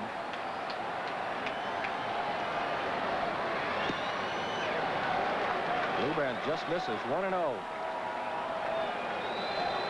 As we pull back, you can see how far Presley is off the line. Andres Thomas over near second. Blauser deep and on the edge of the grass at second base. Justice back all the way just ahead of the grass. They're not expecting him to go to left field. On the ground to Justice. Foul. 1 ball, 1 strike. The Mets got a walk, a double by Jefferies, and a single by Carrion in the first to get there, too. Keep an eye on Jim Presley out there. I wonder if he'll be able to play tomorrow. He keeps flexing that neck and reaching up and rubbing the base of his neck. If that thing stiffens up like a whiplash type thing, he could be missing for a couple days. It's almost like a forearm shiver that Brocklander gave him. That'll be the only thing shivering in this place tonight. This is a little warm.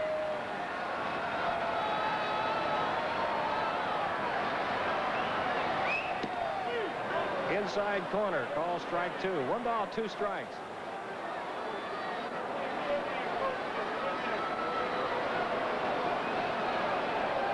A walk to Cone. The 6 unassisted to 3 double play by Howard Johnson. With 2 outs, Magadan walked. Went to second on a wild pitch. The double by Jefferies scored him. 3-0 Mets.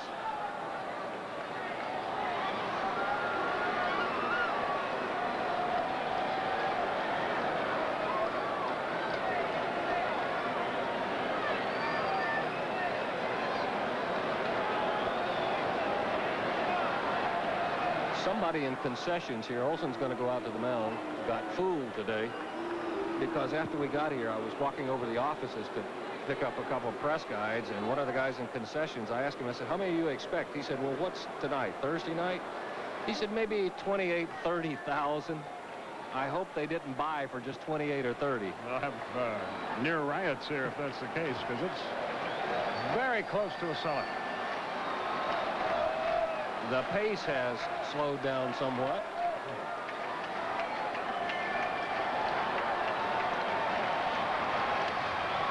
Again, foul. Still 1-2.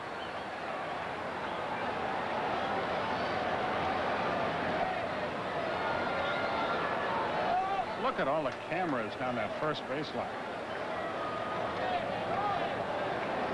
And a couple over near Braves dugout in the third baseline. Just inside, 2-2. This is a game of the universe tonight, isn't it? Must be. 2 balls, 2 strikes, 2 outs.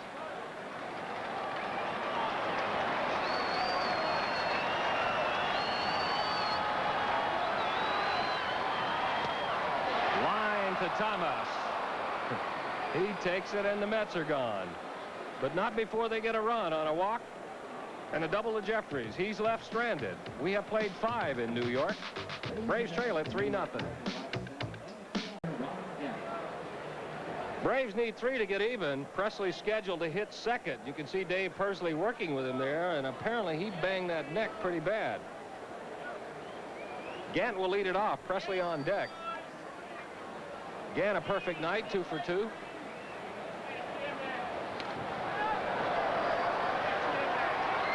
Foul back, no ball and 1 strike.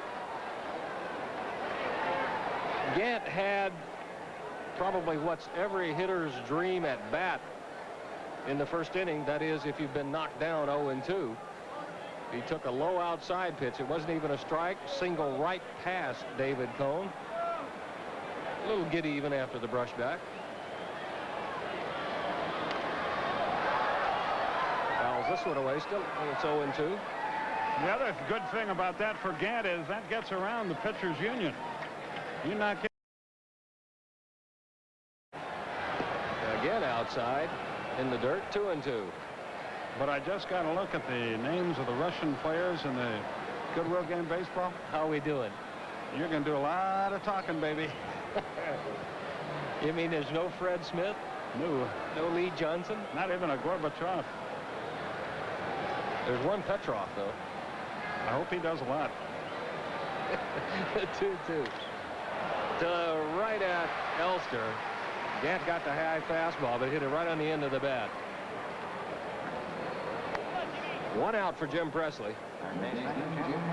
Looks like a fan has either been hit by a foul ball or has become ill or something over behind the Braves dugout. Everybody on their feet over there. Can't tell exactly what the problem is. Hey, there might be some people overcome with heat in here tonight. Or as Preston Gomez, when he used to manage San Diego, coach the Dodgers on a hot day, would say, heat frustration can really get you on a night like tonight. By the way, I talked with Pat Corrales. Remember, we were laughing that hot Sunday afternoon in Atlanta because he was wearing the long sleeve shirt? Yep.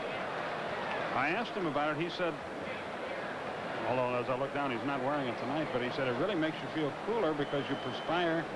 It's so hot, you perspire so heavily that you get cool. The moisture gets trapped. That'll work if there's a breeze. There's nothing moving here tonight except David Cone's fastball. 1 ball, 1 strike. There you see him. Pat Corrales, that is. Now I'll have to ask him why he didn't. You made a fool out of me again, Corrales. Outside with the breaking ball, 2-1. Simple, no breeze. I guess that's it.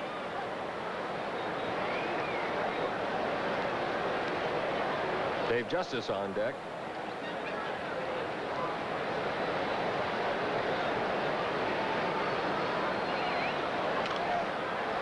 Out of play, 2-2.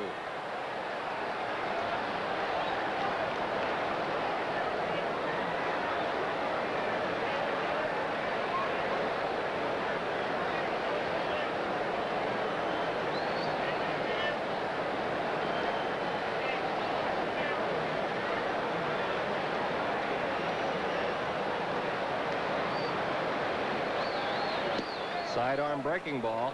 Presley holds up. The count's run full. 3 balls, 2 strikes. Presley second in the league with doubles with 22. He's driven home 50 and he's scored 42 for the Braves this year. Already exceeded last year's totals. Doesn't get the breaking ball here. He's gone on strikes. That's number 9 for Dave Cone. If he gets another strikeout, and the way he's pitching, he almost certainly will, that will be 4 games in a row in which he has 10 or more strikeouts. That was a perfect slider. And he hasn't relied on just one pitch to get him tonight. He's gotten a couple on the split finger. He's had call ones on the fastball, and as you said, the perfect slider right there. There's the split finger, chased by Justice, doesn't get it. Strike 1. Justice grounded to short. He has struck out.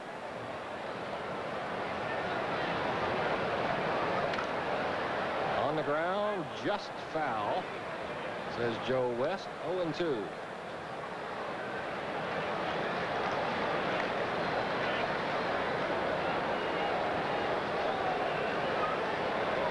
That's the Mets doctor working on Jim Presley.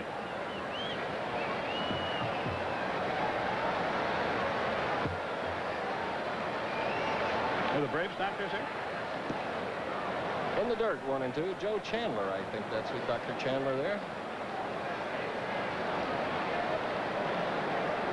Oh. Came up on the plane last night with the Braves. A brief road trip to New York. There were a lot of wives and other dignitaries traveling. 1-2's inside. It's 2 balls, 2 strikes. Gant, Murphy, and Olsen have avoided the strikeout.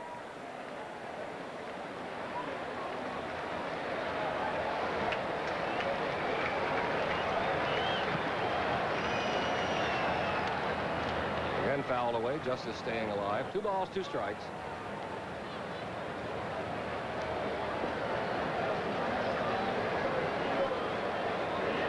Dale Murphy on deck. I think we can have a couple of those ice bags sent up here. Well, okay, you got to be tough in this business.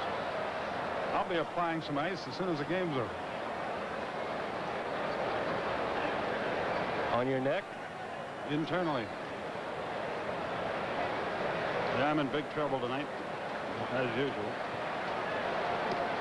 Outside with the off-speed pitch. Justice has worked the count full. Yes, sir. Latest addition to the Hockey Hall of Fame, Jiggs McDonald, is here at the game, and we're going to go out and celebrate. Talk things over after the game.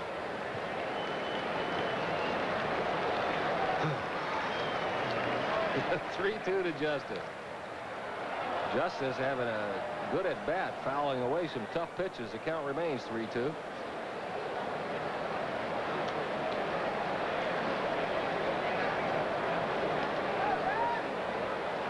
Cone came into the year 5-1 against the Braves with an earned run average down in the low 2.3s. This year 1-1 with a 6.25 earned run average.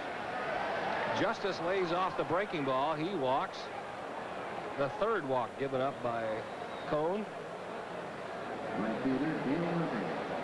3-0 lead. You can see how confident the young man is in all his pitches. Instead of just trying to make Justice hit the ball the other way, went for the strikeout. So with Justice at first, Murphy will stand in. You see what he's done tonight.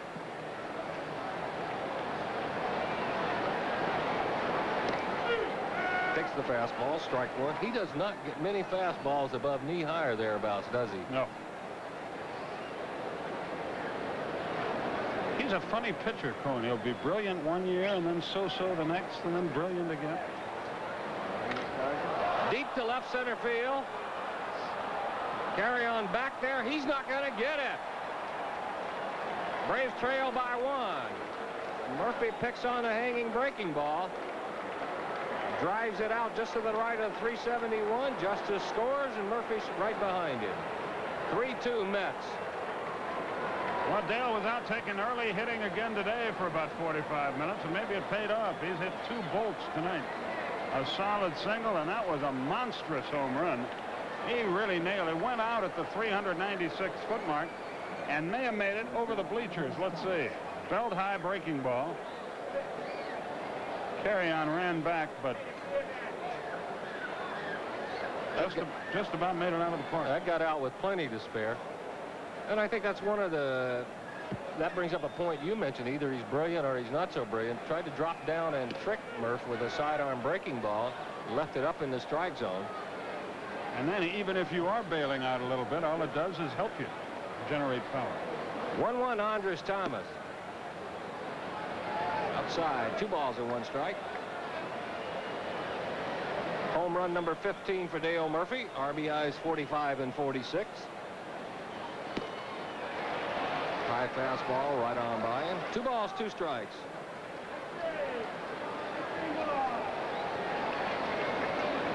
Appears to me to be a bit of activity in the Braves bullpen. Into center field, carry on in a few steps, but that'll end it for the Braves. Braves get a pair. A walk and a home run from Dale Murphy. Leave nobody stranded. We played 5.5 from Shea Stadium in New York. Braves trail at 3-2. I know this is very dear to your heart. Why don't you do this one? What, the Reebok trivia question? Yes. Who was the last Braves pitcher to receive a win at Shea Stadium? Herman Jimenez. You know that one? Well, we'll see in just a minute. Yeah, well, no, we won't. Why don't we whip it up now since he got it? I'm sorry, I didn't see the script knowing that was going to come up right away. So it's been a while. As a matter of fact, it's been 2 years, I can add. McReynolds carry on in Elster. Braves fight back to within 1. To right center field. Gant has a bead on it. Pulls it in. 1 pitch, 1 out. Unfortunately, that was one of Herman's very few wins, and he quickly disappeared from sight and is no longer a member of the Atlanta organization. He was going to be the next Fernando Valenzuela, but he's stocky and he's left-handed and he's from Mexico, but there the similarity came to a close.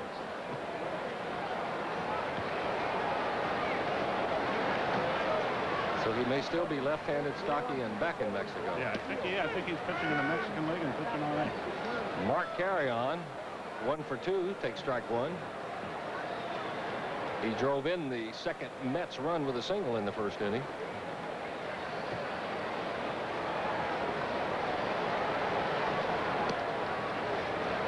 Leibrandt misses inside, 1-1. The Mets with 2 in the first, 1 in the 5th. Braves did all their scoring in the top of the 6th. A walk and a 2-run homer by Dale Murphy.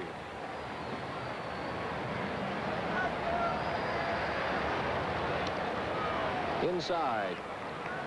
Carry-on has some similarities in his batting stance and the way he cocks that front leg and holds the bat. A little like Jack Clark. Stands very erect. Bat right down on the knob. High to center field, not very deep. Gant has this one. 2 plays for the Braves center fielder, 2 gone for the Mets. That's 11 fly ball outs Leibrandt has recorded. That's not normal for him. No. Which would tell you that he's probably not getting it where he wants it, but he's getting away with a lot of it. He must have pretty good stuff. Elster 0 for 2 will beat the batter. Chases the fastball, 1 strike. Elster on an unusual play in the 4th inning, a pop-up that Presley and Olsen, neither one could handle. The error given to Olsen became insignificant when Elster grounded to Presley, and Presley threw him out. Just missing, 1-1. We would like to apologize for the easiness of that Reebok trivia question. Because if I know the answer, the question's too easy. Don't. We may have to pop another one in here that's a little bit harder. Leibrandt misses upstairs, 2-1. Do you get letters where people suggest trivia questions? And I turn them all over to our statistician. Well, I turn 8 out of every 9 over to our statistician, Hal Galima. Who comes up with these and does not consult with the announcers? The questions are given without the prior consent. On the ground and foul, 2-2. Yeah, he's a sneaky little bird, too.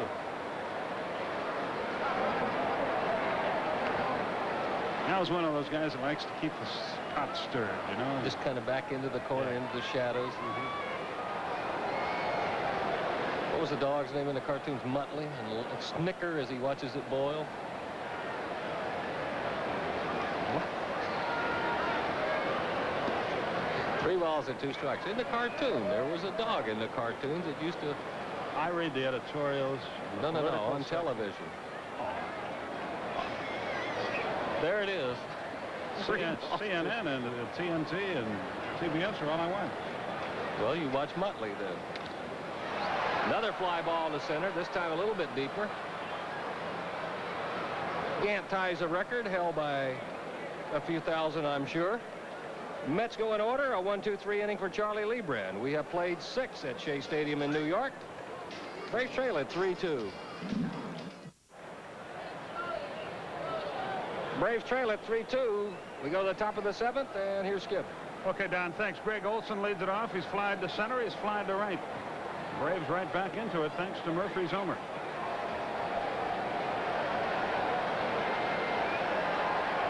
David Cohn into the wind. He deals. Pop foul back and out of play.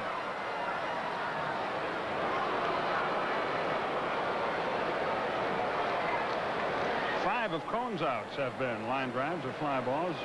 9 of them have been strikeouts. And he might be headed toward another. That's on the outside corner.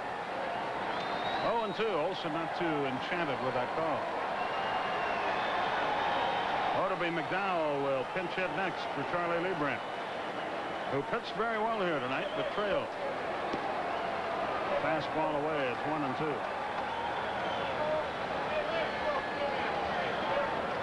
Charlie Kerfeld has finished his warm-up tosses. Strike 3 call. There's number 10. Good breaking ball. 4th game in a row he struck out 10 or more. Olson knew it, just turned around and walked away. He laid off the fastball just outside. Thought this breaking ball was going to dip off the plate. It didn't. Right turn for Olson, number 10 for Cohn. Otoby McDowell, the batter.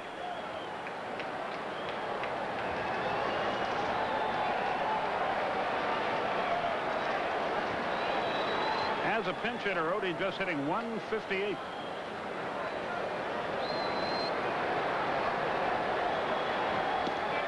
Fastball low and away. 1 ball, no strikes. Howard Johnson in close at third. Mindful of the bunt, and he guards the line. It's the 7th inning. It's a 1-run game.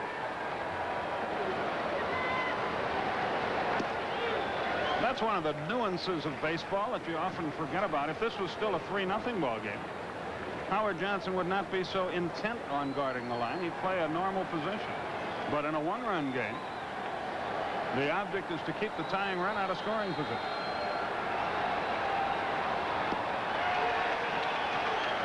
He didn't have much of a swing at that. It's 1-2. They figure if the first baseman or the third baseman can knock it down and stop it from going into the corner, that'll stop the double there, and they're counting on the outfielders. A lot of times you'll see them bunched toward the alleys a little more in these situations. They're supposed to stop it from going to the wall in the alley. He fought it off and pulled it foul.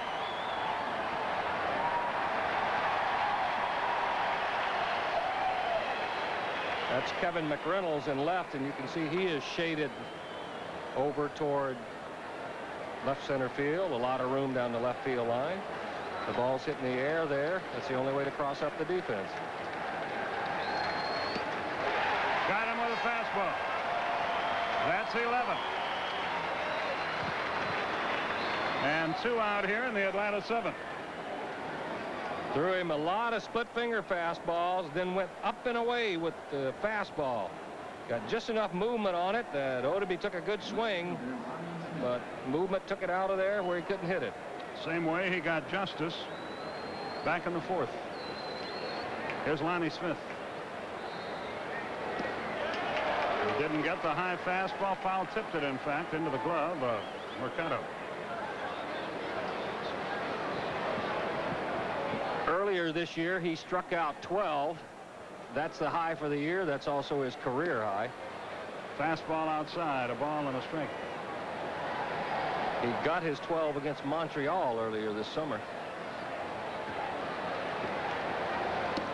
Curveball, a beauty, 1-2.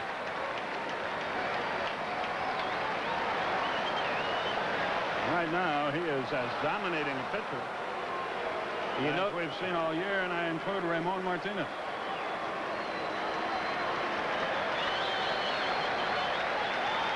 The 1-2. Check swing. Look out, folks. Went sailing into the seats, but I think everybody's all right. Except Don, who just dropped his microphone again. Trying to stretch this cord back to where there's some air moving back here. The 1-2. Lonnie, 1 out of 3. Fastball away. David Cone, a pretty emotional young man, and you can tell he's caught up in the adrenaline of the moment. Gets the ball, he wants to go back again. Quick, wants Mercado to flash the sign. Ground ball headed for left field. That's just what we were talking about. If it's still 3-0, that's an easy play for Howard Johnson. But in a 3-2 ball game, he's guarding the line, and thus the ball gets through into left field. And gives Jeff Blauser a chance. He has walked, been called out, and went down swinging. That quiets the crowd and slows Cone's rhythm. It was a 2-out homer for Murphy in the 6th with a runner aboard. 2 out, a runner aboard in the 7th for Blauser, who has 4 homers on the year. Runner goes. The pitch is high. The throw. He is out, and the inning is up.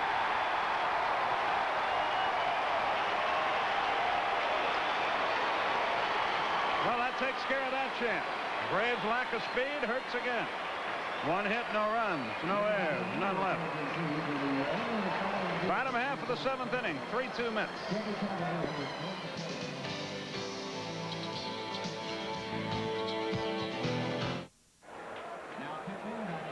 There's no doubt Mercado made a good throw, but the Mets may have gotten the benefit of a good call here going their way. Take a look and see what you think. The high throw, the tag on the back of the arm, the hand is there. Anyway, in the bottom of the 7th, the call on the top of the 7th really doesn't matter. Charlie Kerfeld is on to pitch, and Todd Hundley, the youngster just called up from Double-A for the 2nd time this year, will pinch hit for Orlando Mercado. Large Charles into the wind. He delivers fastball, fly ball, center field. Gadd is there. 1 pitch, 1 out. Leibrandt went 6, 4 hits, 3 runs, 2 strikeouts, 4 walks. Mark Lemke has also checked into the game to play 3rd, so as we guessed, that neck injury to Jim Presley is beginning to stiffen up, or at least that's our guess.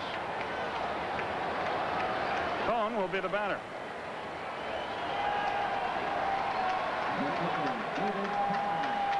Cone came in hitting .242. He has sacrificed and walked tonight, so he's still at .242. 3-4-0 for the Mets, 2-6-1 for the Braves. The pitch. Fast strike. It's 0-1.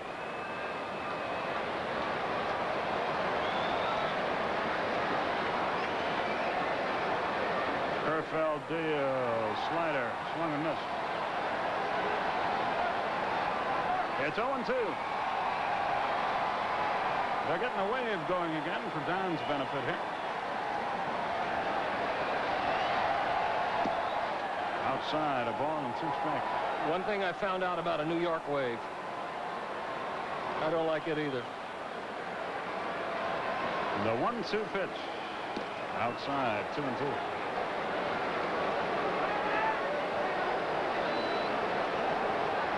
Leo Mazzoni, Bobby Cox look on. Dave Pursley behind them.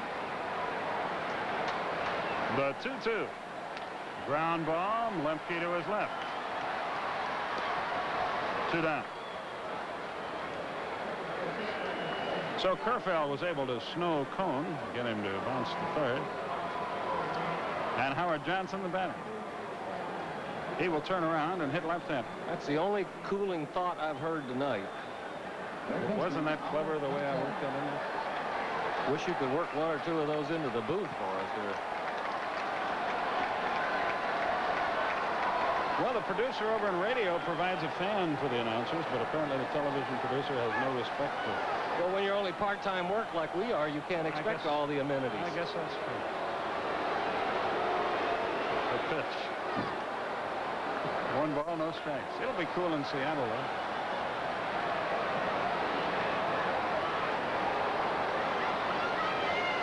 So you're having your clothes sent to Atlanta, huh? I'm not.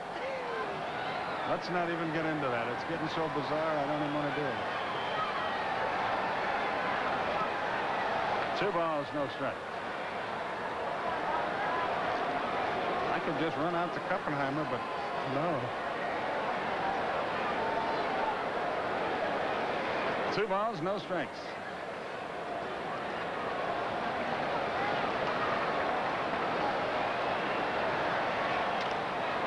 Pop out of play. 2-1.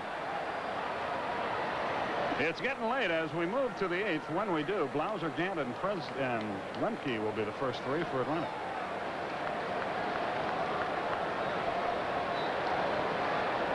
Howard Johnson has struck out, flied to left, and bounced into a double play. Dr. Andrea Rubin looking in tonight down in Melbourne, Florida, we hope. The good doctor is enjoying the action. Strike on the outside corner. 2 balls, 2 strikes.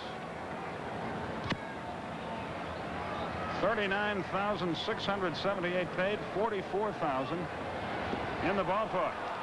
Johnson strikes out on a breaking ball, and the inning is over. So Kerfeld pitches impressively in the bottom of the 7th.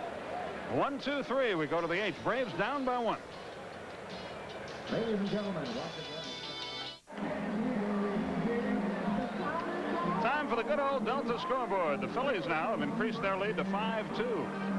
Jack Armstrong knocked out. Tim Burgess now pitching. Boyd and Deshays the shutout. A lot of throws to first base in Houston tonight. St. Louis scoring big. Boy, the Padres are really struggling. 6-1 in the 4th.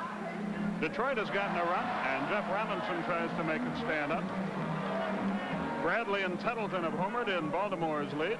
The Yankees have taken a lead, and it's still raining in Milwaukee, where Seattle wants to play. Todd Hundley stays in the game to catch for the Mets. That was your Delta scoreboard.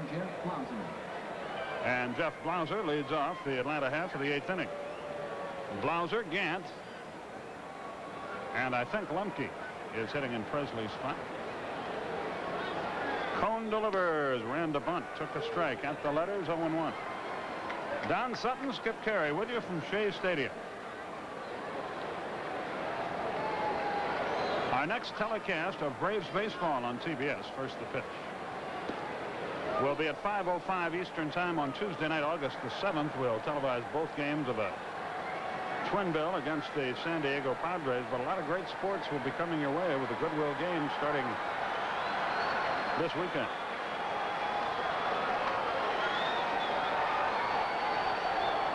The 1-1. Chased a high fastball, didn't get it. Actually, there are some events coming on tomorrow, then the welcoming ceremonies tomorrow night, and I think we tee it up for baseball, what, a week from today? Next Thursday, right. That's the Soviet Union against the U.S. The 1-2. High fly down the right field line. Strawberry on the move into foul territory. Has no play. It's still 1-2. Cone has maintained his velocity. There you see the emblem, and I think you got something to say about it, don't you? Day 1 of the Goodwill Games features swimming, team gymnastics, and the women's volleyball teams from the U.S. and the Soviet Union. That's tomorrow here on your TBS Says here on your TBS station. They mean, of course, on your Goodwill Games station.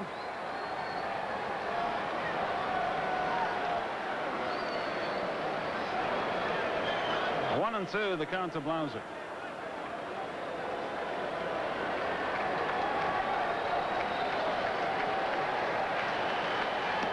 Upstairs, 2-2.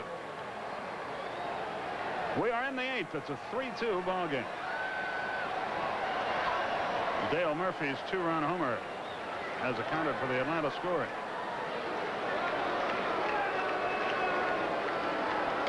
High pop foul back this way. Into the upper deck.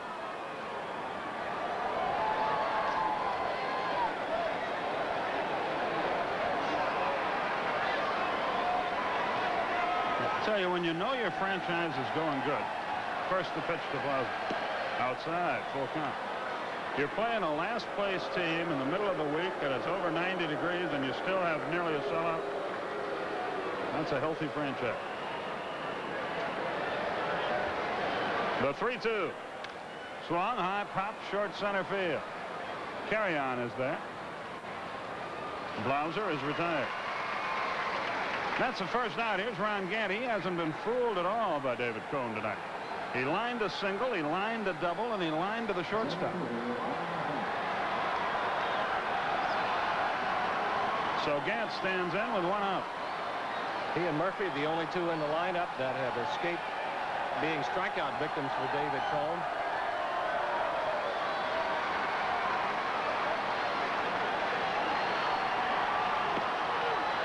There's a strike. Gant thought it was high. It's 0-1. There's Mark Lemke, on-deck hitter. He entered the game an inning ago for Presley, who has a bad neck.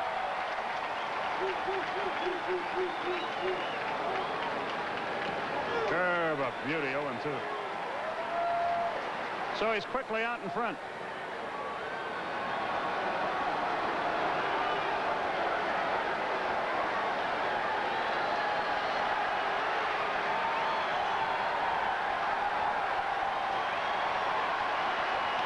Ground ball, just foul. He hit it sharply again. Still 0-2.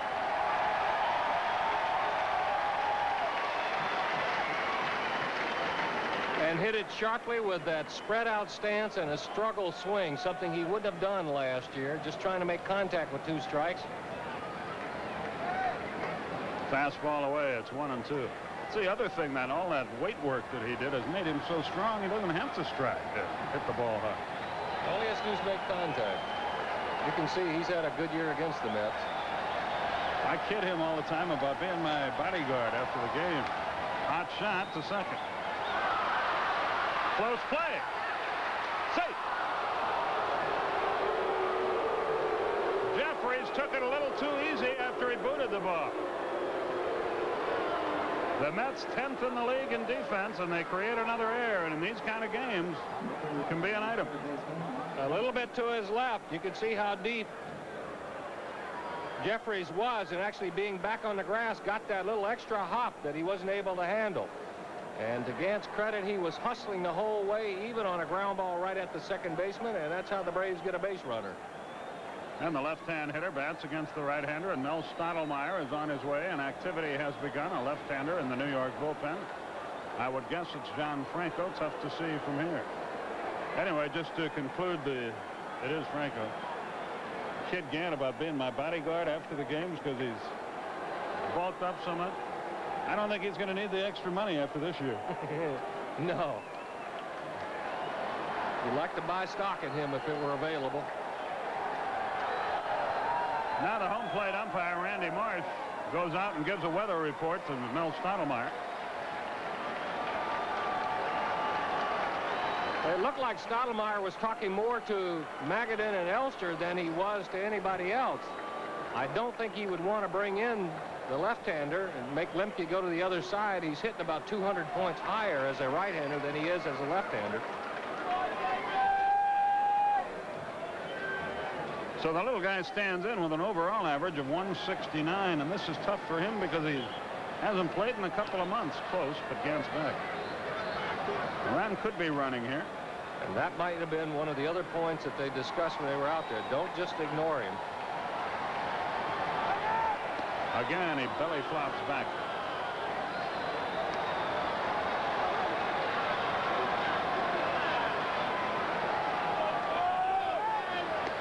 Safe again. Well, they certainly aren't ignoring him. There's little doubt about that. The Air has a runner at first with one up. Standing up this time. Cone doesn't want to be left out of that list. That Deshays. He knows Deshays is pitching tonight, so trying to stay even with it.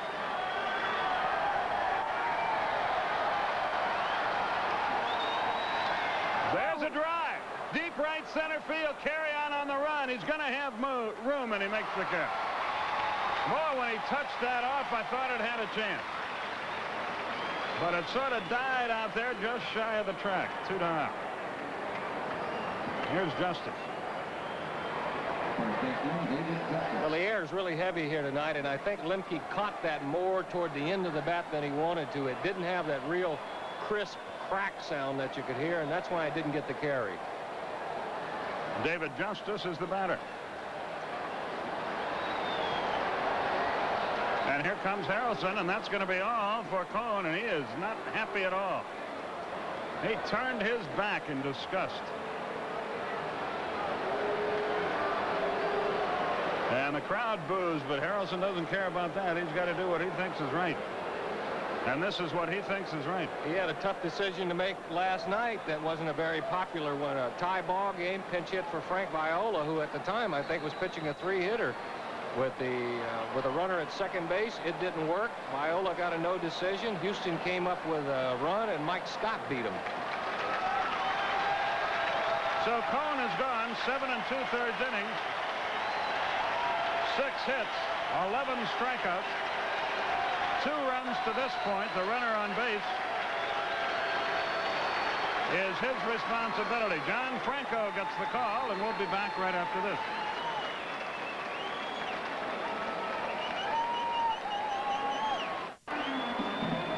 John Franco 4-0, 19 saves, a 2.31 earned run average.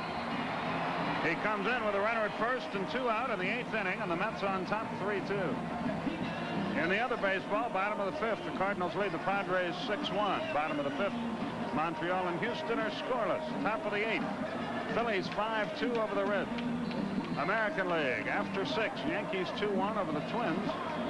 Bottom of the 8th, Baltimore 4-1 over the White Sox. Top of the 9th, Detroit 1-0 over the Red Sox. And it's still raining in Milwaukee, where Seattle hopes to play, and that rain delay is about an hour and a half now. There's David Cone, another fine job for this young man.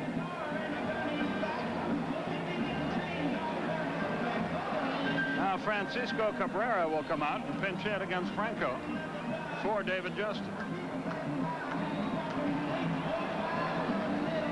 Were it not for the heat and a lot of strikeouts a night like this, I really believe Bud Harrelson would have rather had the Dave Justice, David Cone matchup than take a shot with Cabrera against Franco.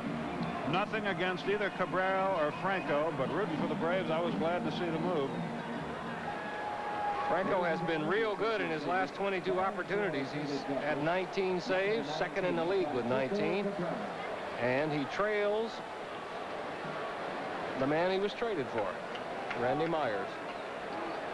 As a pinch hitter, Cabrera hitting .375 with a homer and 2 runs driven in. That's his overall totals on the year. He has got some pop in his bat.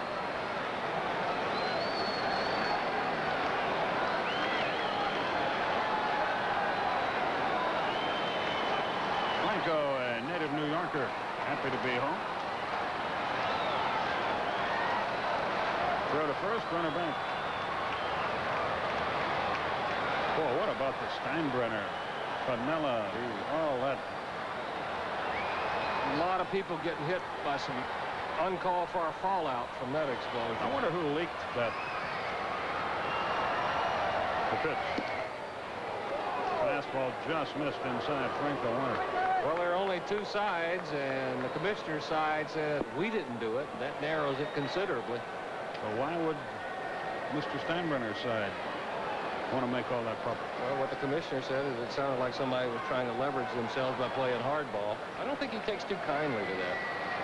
The 1-0. Just missed again, 2-0. If it goes much farther, maybe we can free up one of our studios for the rest of the hearing. Good idea. 2 balls, no strikes.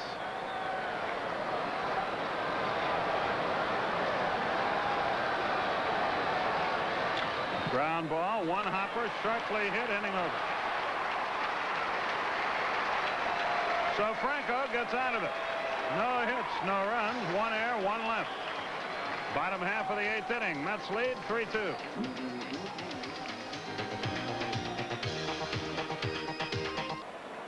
We go to the bottom half of the 8th inning. Francisco Cabrera stays in to play first base for Atlanta. And Dave Magadan will lead off the New York 8th inning. In the 9th, the last chance for the Braves, they will send, or at least scheduled, Murphy, Thomas, and Olson to the first 3. Here it's Magadan, Jefferies, and Strawberry against Kerfeld, who got him 1-2-3 in the 7th. Fast strike outside corner. Braves lose this, they will have lost 9 of their last 12. They will have lost 6 of 8 since the All-Star break. And this is the second half of the season in which we all hoped and felt the Braves would begin to show marked improvement.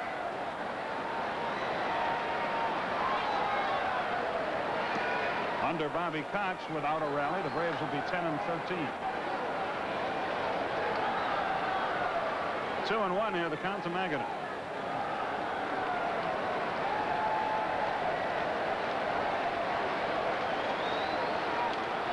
Fouled it off his foot at home plate. 2-2.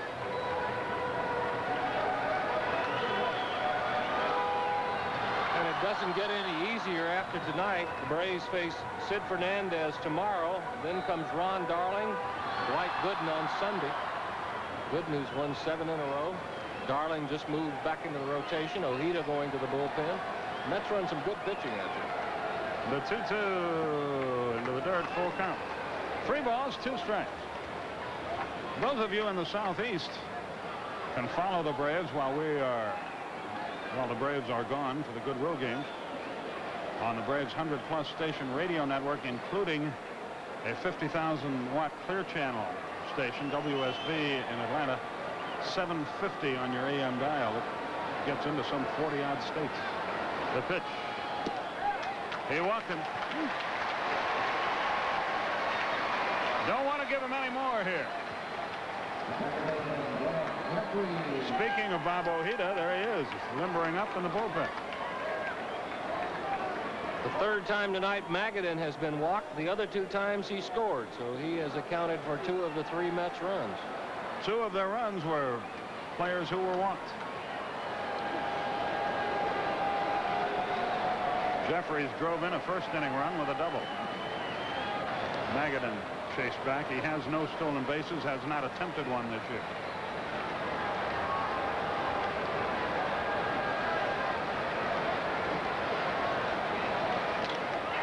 Into left field, that's playable. Lonnie Smith back 3 steps, 1 up. So Jefferies is retired and the straw man bats.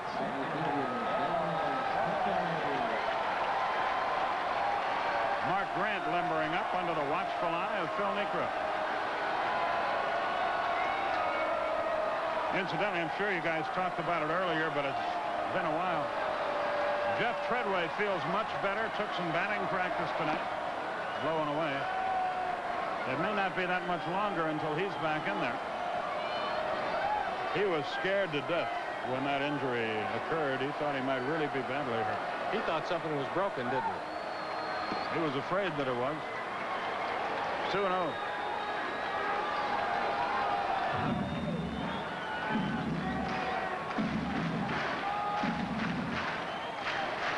Three, 4-1 for the Mets. 2, 6-1 for the Braves.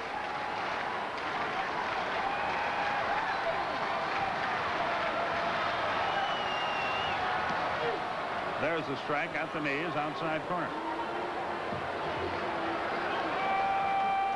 If Strawberry keeps up the year he's having and does go free agent. High pop. That won't make it. Short right field. Murphy coming way in. 2 out. I wonder what kind of numbers he will command. Well, we were talking about that before, and he's already established his position when he said, you see what Canseco got? Good place to start. Well, I don't know how to tell you this, Darrell, but you're a great player, but you haven't had the kind of career he's had. Here's McReynolds.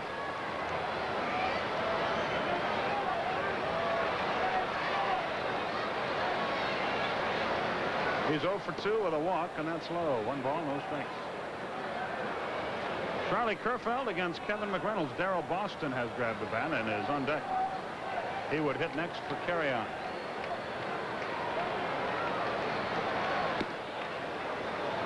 High and inside. 2-0. There's Boston.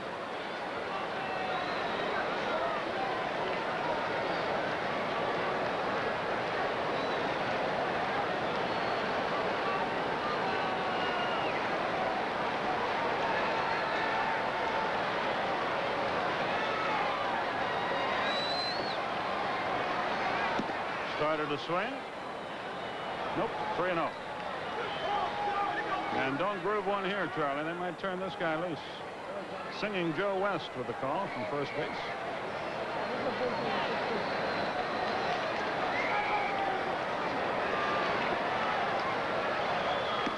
Nowhere near. So they're 2 on with 2 out.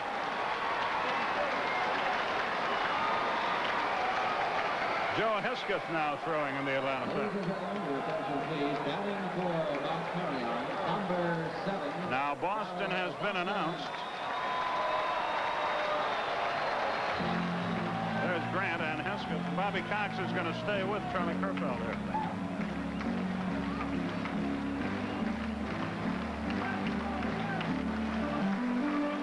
Kevin Elster is on deck, but there are 2 out in the inning. So all the Mets have left on their bench is Tim Tuffle, Tom O'Malley,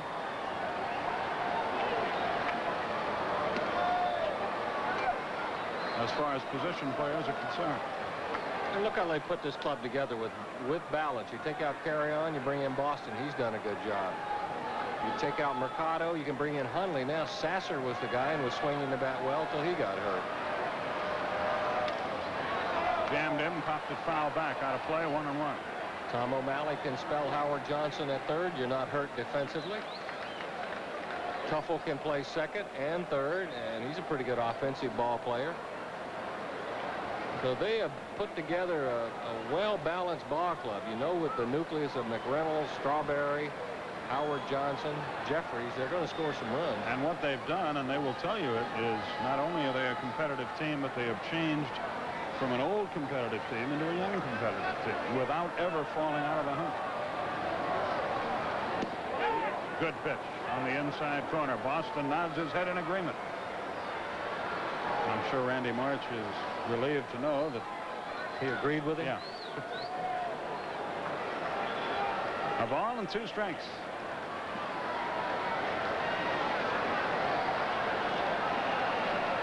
A little looping pop fly, short left field base hit. A run will score easily. It's fumbled. Runners will be at second and third. A single, an RBI, and an error on Lonnie Smith. It's 4-2.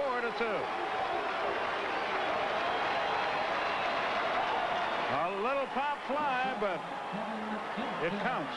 Breaking ball in a good spot. That's only the second pinch hit for Boston, 2 for 10. But he blooped it in there. Lonnie thought he had it.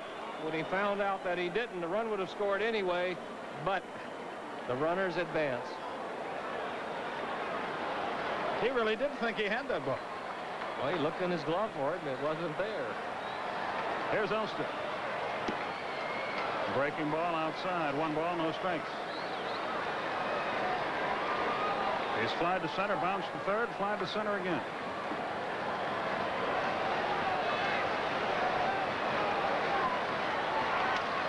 Line drive, base hit. 1 run is in. 2 runs will score. It's 6-2.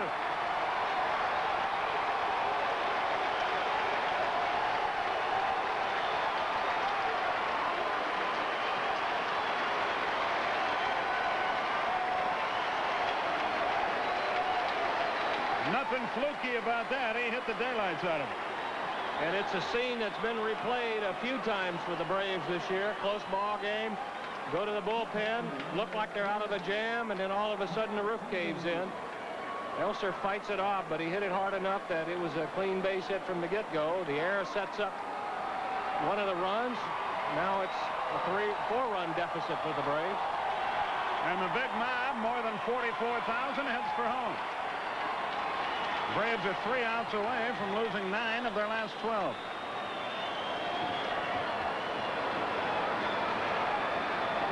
Todd Hundley is the batter, and he taps 1 to second, and the inning is over. But the Mets got some big insurance runs. They got 3 of them on 2 hits, 1 error, 1 left. Go to the 9th inning. It's 6-2.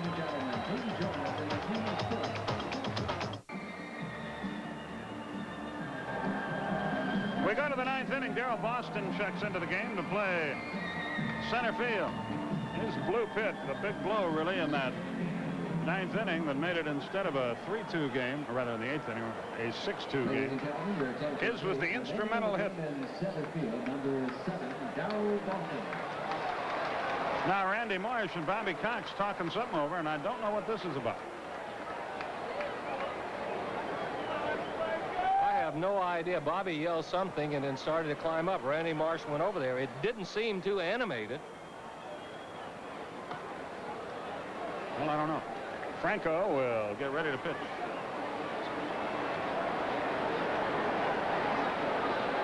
Al Galima brings up a good point. The grounds crew came out and worked on the mound here prior to the 9th inning. Maybe Bobby was saying, if there's something wrong with it, why didn't you work on it when my guy was out there? Very simply, because his guy didn't complain about it. That would be my guess. Dale Murphy leads it off. He has a 2-run homer to his credit and 2 of the Atlanta hits. That's a 3rd of them, but the Mets only have 6 hits as well. Murphy, Thomas, and Olson are due against John Franco. It's a 4-run game. First finals of the night are in from the American League. Baltimore beat the White Sox 4-1. Detroit and Jeff Robinson shut out the Red Sox 1-0.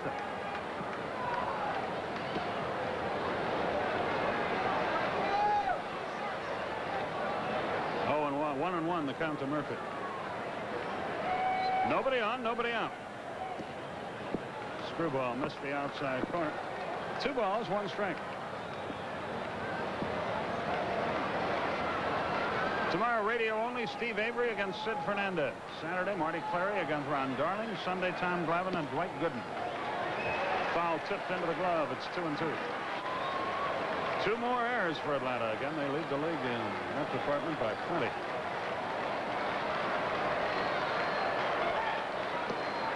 Low and inside. Full count, 3-2. There's your on-deck hitter, Andres Thomas.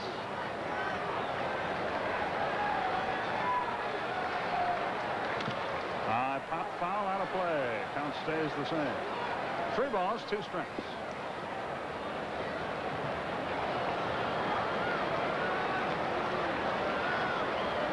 Glenn Diamond, our producer tonight. Tom Smith, our director. Al Galima, Ashley Gallagher in charge of graphics. Richard Croker, our associate director and promo writer. See. Biblioteca. The 3-2 pitch, heard it. Line right at the shortstop, 1 out. Well, a bright spot in this game, if you're desperately seeking for one, as we are, is the way Murphy has hit the ball on the nose 3 times. Is that 1 or no? And when you're going good, those bloop in or just get either side of him. When you're going badly, they're right at somebody.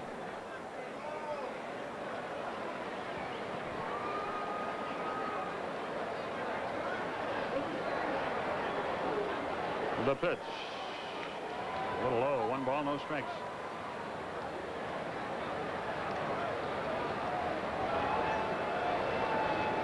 The 1-0 pitch.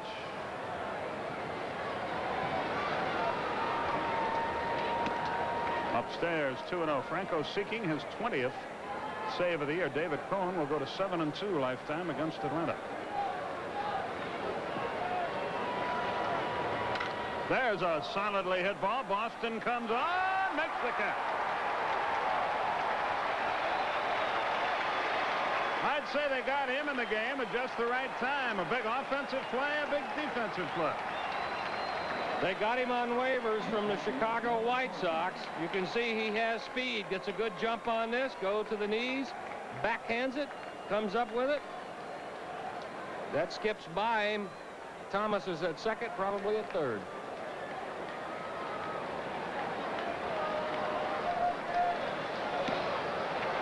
Fastball outside. 1 ball, no strike.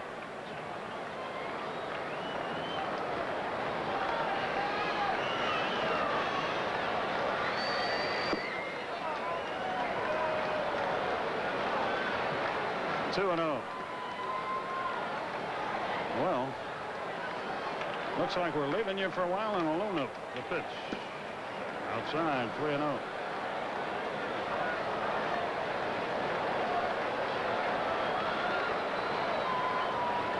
The movie following the game is The Final Countdown. Kirk Douglas star. Strike to Olsen, 3-1. Jeff Treadway would pinch hit next. He may not be able to play in the field yet. His range has been limited, but he can swing the bat, he found tonight. Ground ball headed for left field, base hit. Every ball in this inning has been hit right on the nose, but only a runner at first and 2 out as Treadway stands in. The movie, The Final Countdown, the world's largest, most powerful nuclear aircraft carrier, the USS Nimitz, goes through a time warp to the hours before the attack on Pearl Harbor. Richard misspelled Pearl, but I was able to figure out what he meant.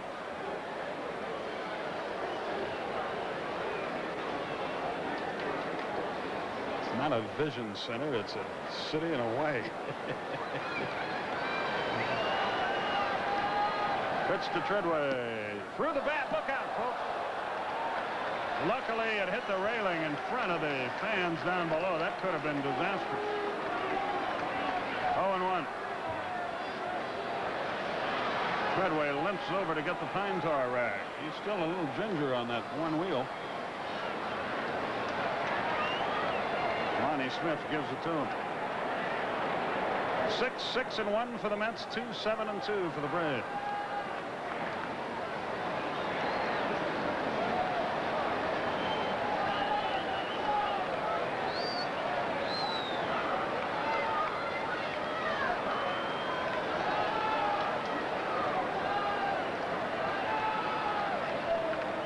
The stretch. Swung and missed. 0-2. And the Braves perhaps one pitch away from their 53rd loss of the year. And you can see that that's bothering Treadway when he hits, too, because he's having trouble planting and driving into the ball.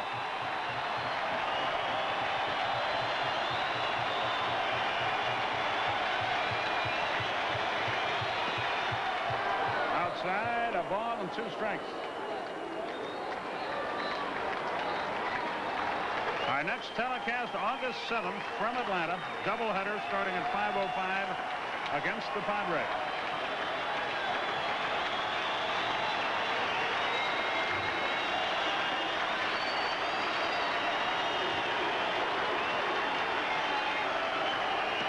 Inside, 2-2, and there you could see him limping as he had to jump back from the pitch. The leg almost collapsed on him, so he says it feels a lot better, but it's far from 100%.